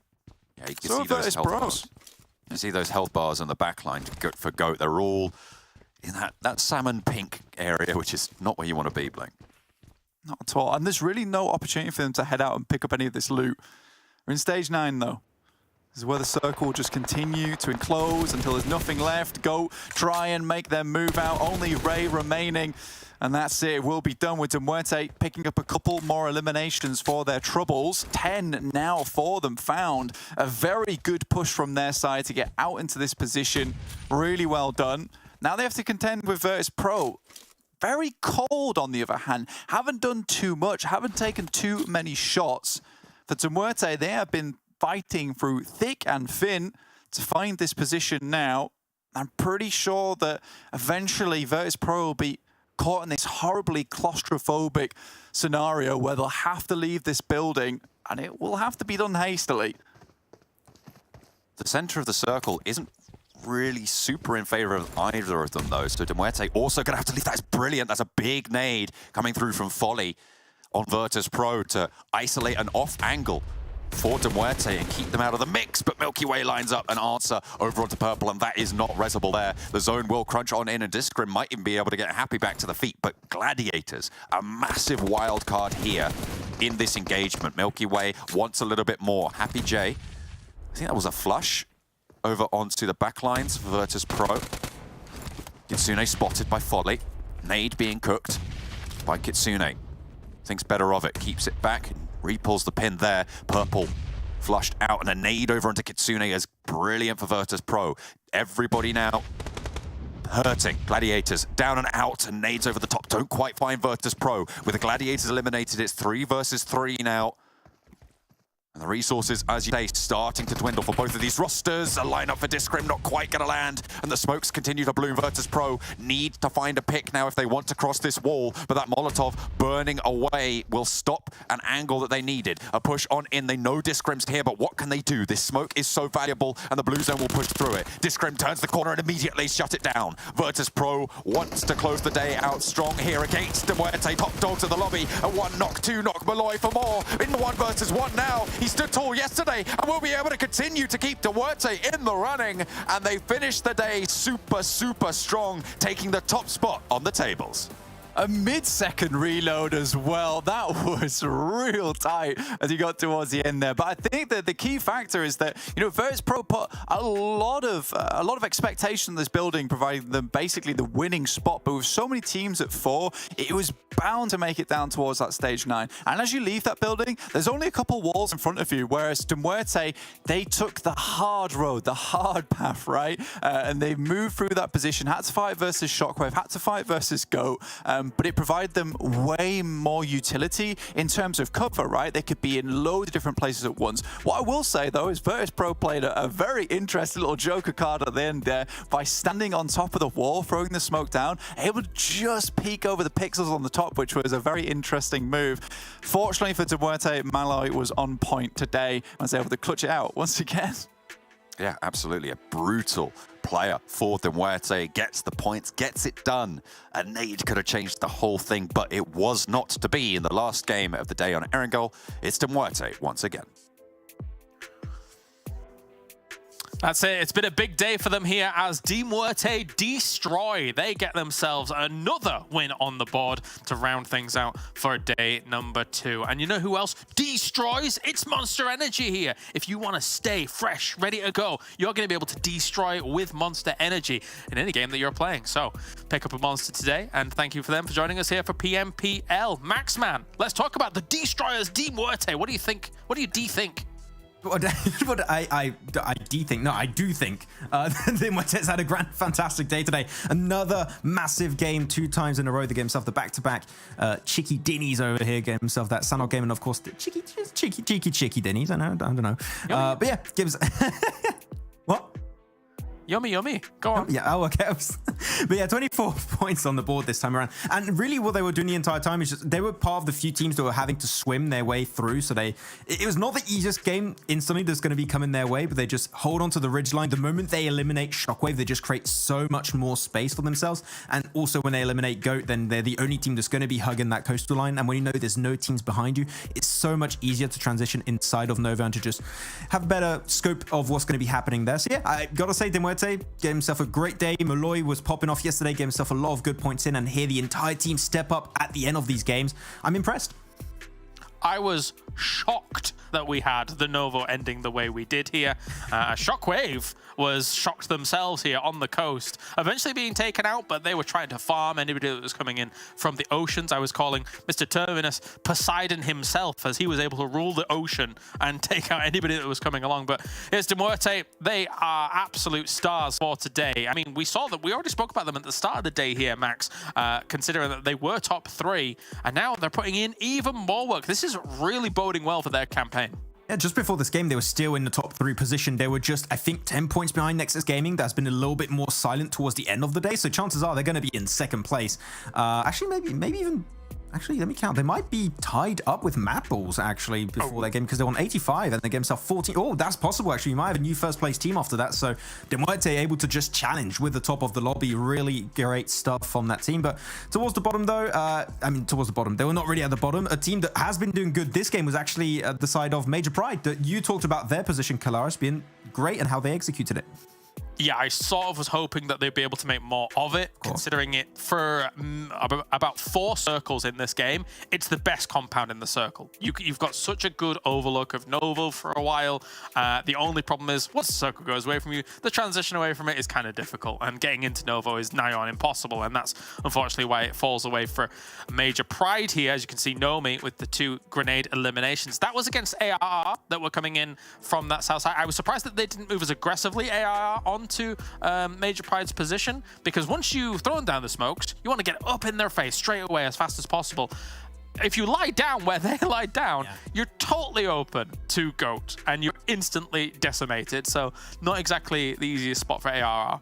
I think it was Endorphin that just got the angle and he just got 2 knocks almost instantly. The moment you stop going for the rotation and the smokes are going to start dissipating, you're pretty much just done. So you got to stay on the move, make it to that side. Even if you make it, I don't think they were going to survive it, but they're just not making it easier for themselves. So a little bit unfortunate on their end. But yeah, I got to say though, GOAT has been really good when it comes to third-partying the situations throughout yesterday and today also. They did so, I think, today on Shockwave in that previous game and also did that fight versus the side of ARR. But yeah, GOAT has been getting himself some decent points in. I think Piper was the one of the top fraggers of yesterday.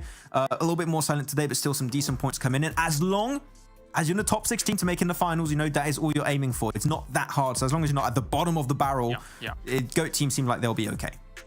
And let's check off some boxes on our scorecard as well and see what's happened here throughout the day, because we've, of course, had our 5 winners doing all right for themselves, as Cave started things off on Sanhok, chilling out in the little compound for a while. But then as we rounded out the day, we saw that Gladiators is bouncing back and Muerte as strong as before here. So I got to say, again, looking across the 2 days, it's hard to argue with the fact that Muerte, alongside MadBulls especially, both of these been looking really good. Nexus with still 3 wins on the board, Max. Exactly, their third chicken dinner going to be happening here throughout the tournament in only 2 days. Not what we were really expecting from them, but I'm happy to see one of the OG teams of Eastern Stars, even though the Nexus Gaming performing well. But yeah, Gladiators, I hope I'm not going to see comments of people saying, oh, where's Gladiators? They're doing bad. No, they're actually, they're getting back up to that rhythm we were initially expecting. They're still playing that edge-focused playstyle. They played a little bit center, I think, on that first Erangel at the start of the day, but they're still just playing that edge playstyle, and they sweeped really hard on Miramar. So they seem like they're slowly getting back to that comfort zone we know Gladiators for. And I've just got word that we're going to take a look at the MVP in a moment, but we have to figure out who we might think. I'm going to go first. I'm going to go Discrim, actually, here for Muerte. Were you? Okay. So we're in agreement. Let's see what happens then. Who is going to be the MVP for today? Zerich! We shouldn't have doubted Zerich. That's on us, really, man. We should never go against it. I mean, he was the first name that kind of jumped to my mind, but then I was like, but Muerte has done really well throughout the day. Maybe it's leaning over to them. But Zerich, as you say, you can't argue with it. They started off strong, and they're ever present in these top 3, top 4 scenarios in every game. Almost 3,000 damage, gave himself 9 eliminations. When you're looking at his performance from yesterday, he gave himself 8 eliminations yesterday, 1,700 damage. He almost doubled his damage that he did yesterday, and yesterday was a fantastic day 1 opening day for the entirety of the team, and especially for Zerich. So yeah, I mean, Effect and Zerich are a great duo, but it seems like the setup around Zerich is just so strong going into this, and we were not sure if that synergy was going to work out, but Zerich seems to always be in a situation where he can have that effect and is just enabled in the first place. And when you have the setup for players such as Zerich, you can't really stop him. Imagine that. It's as if that kind of role has moved on from Effect now to Zerich, and he's really performing very, very well with it. And yeah, you can't really argue with the numbers he's been able to put out. He is making a claim already for being the overall MVP if this continues on throughout the tournament. So let's take a look at those overall rankings here, as Muerte 10 points ahead of MadBulls with 3 chicken dinners on the board. And it really does speak to, again, their consistency, Max, that they've got 3 chicken dinners similar to Nexus, but they're still that 14 points ahead of them. Exactly, and their fragging power has just been looking so good at the end of the day for all of these top teams when you're looking at it. Except for Nexus Gaming, that's a little bit of an even split. I mean, it comes to down to the point of they get these chicken dinners. Sometimes they get like 16th place. It does happen every once in a while, so it does even out. But yeah, GameLord also really good split of eliminations, really elimination focus. Like to see a bit more placements, but as we slide down a little bit further, still some teams you like to see up there. I'm still going to focus on Dagestan 77. I know this team can do more. They're just taking their time to get up there. Yep, definitely. As we see mid-table, Major Pride, KONINA Power, as we look at the bottom, Avalanche, KASIK team, and Team Doom. Unfortunate, really not got too much on the board for them so far. For KASIK team, I feel like they just keep going out too early. I mean, it's exemplified by the fact that they've got themselves 0 placement points so far across 8 games here, Max. They really need to tighten those bolts and get themselves in a more stable position throughout these games. And I'm looking especially at Excuse Me. It feels like Excuse Me on almost every battleground except for Erangel. They have hot drops. They have hot drops on, of course, with Picados. They have a hot drop in Boot Camp. I think it's with Game Lord, which, of course, they won that fight earlier, but you still losing a player or losing time to potentially loot and resources. So the hot drops are not really worth it in these tournaments. I would like to see Excuse Me stop them because I saw so many teams not make it to like finals or even championships because of this exact situation happening. So yeah, shut it down right now and you'll be able to climb back up the rankings. Shut it down, Max. Shut it. Okay, no, let's take a look now at our predictions. I want to shut this bit down because I like it. Are the sands of time changing? Is the tide changing, Max? Because you're in #1. Oh. I think it was Jason. He was cursing me. I don't know what was going on. He was the problem. He just kept me down. Now I can just spread my wings and get good predictions. Apparently, but someone clip that. Jason was the problem. It's weird because I got a lot of points and I look good in that picture, which is rare. It looks like I have a lot of hair there, which I don't. So yeah, that's cool. You're pointing very aggressively. I think it was taken from PMWI, correct? That picture? Yes, that was PMWI. Yeah. Yeah. There you go. There you go. All right. Well, thank you very much, ladies and gentlemen, for tuning in today. That is it. However, with our show finishing, don't forget there is also more PUBG Mobile action to watch as well, as the Turkish region is ongoing as we're finishing up here. So go and watch that. That's going to be good stuff as well. Let's take a look at what happened here today, and we'll see you tomorrow for more PUBG Mobile action.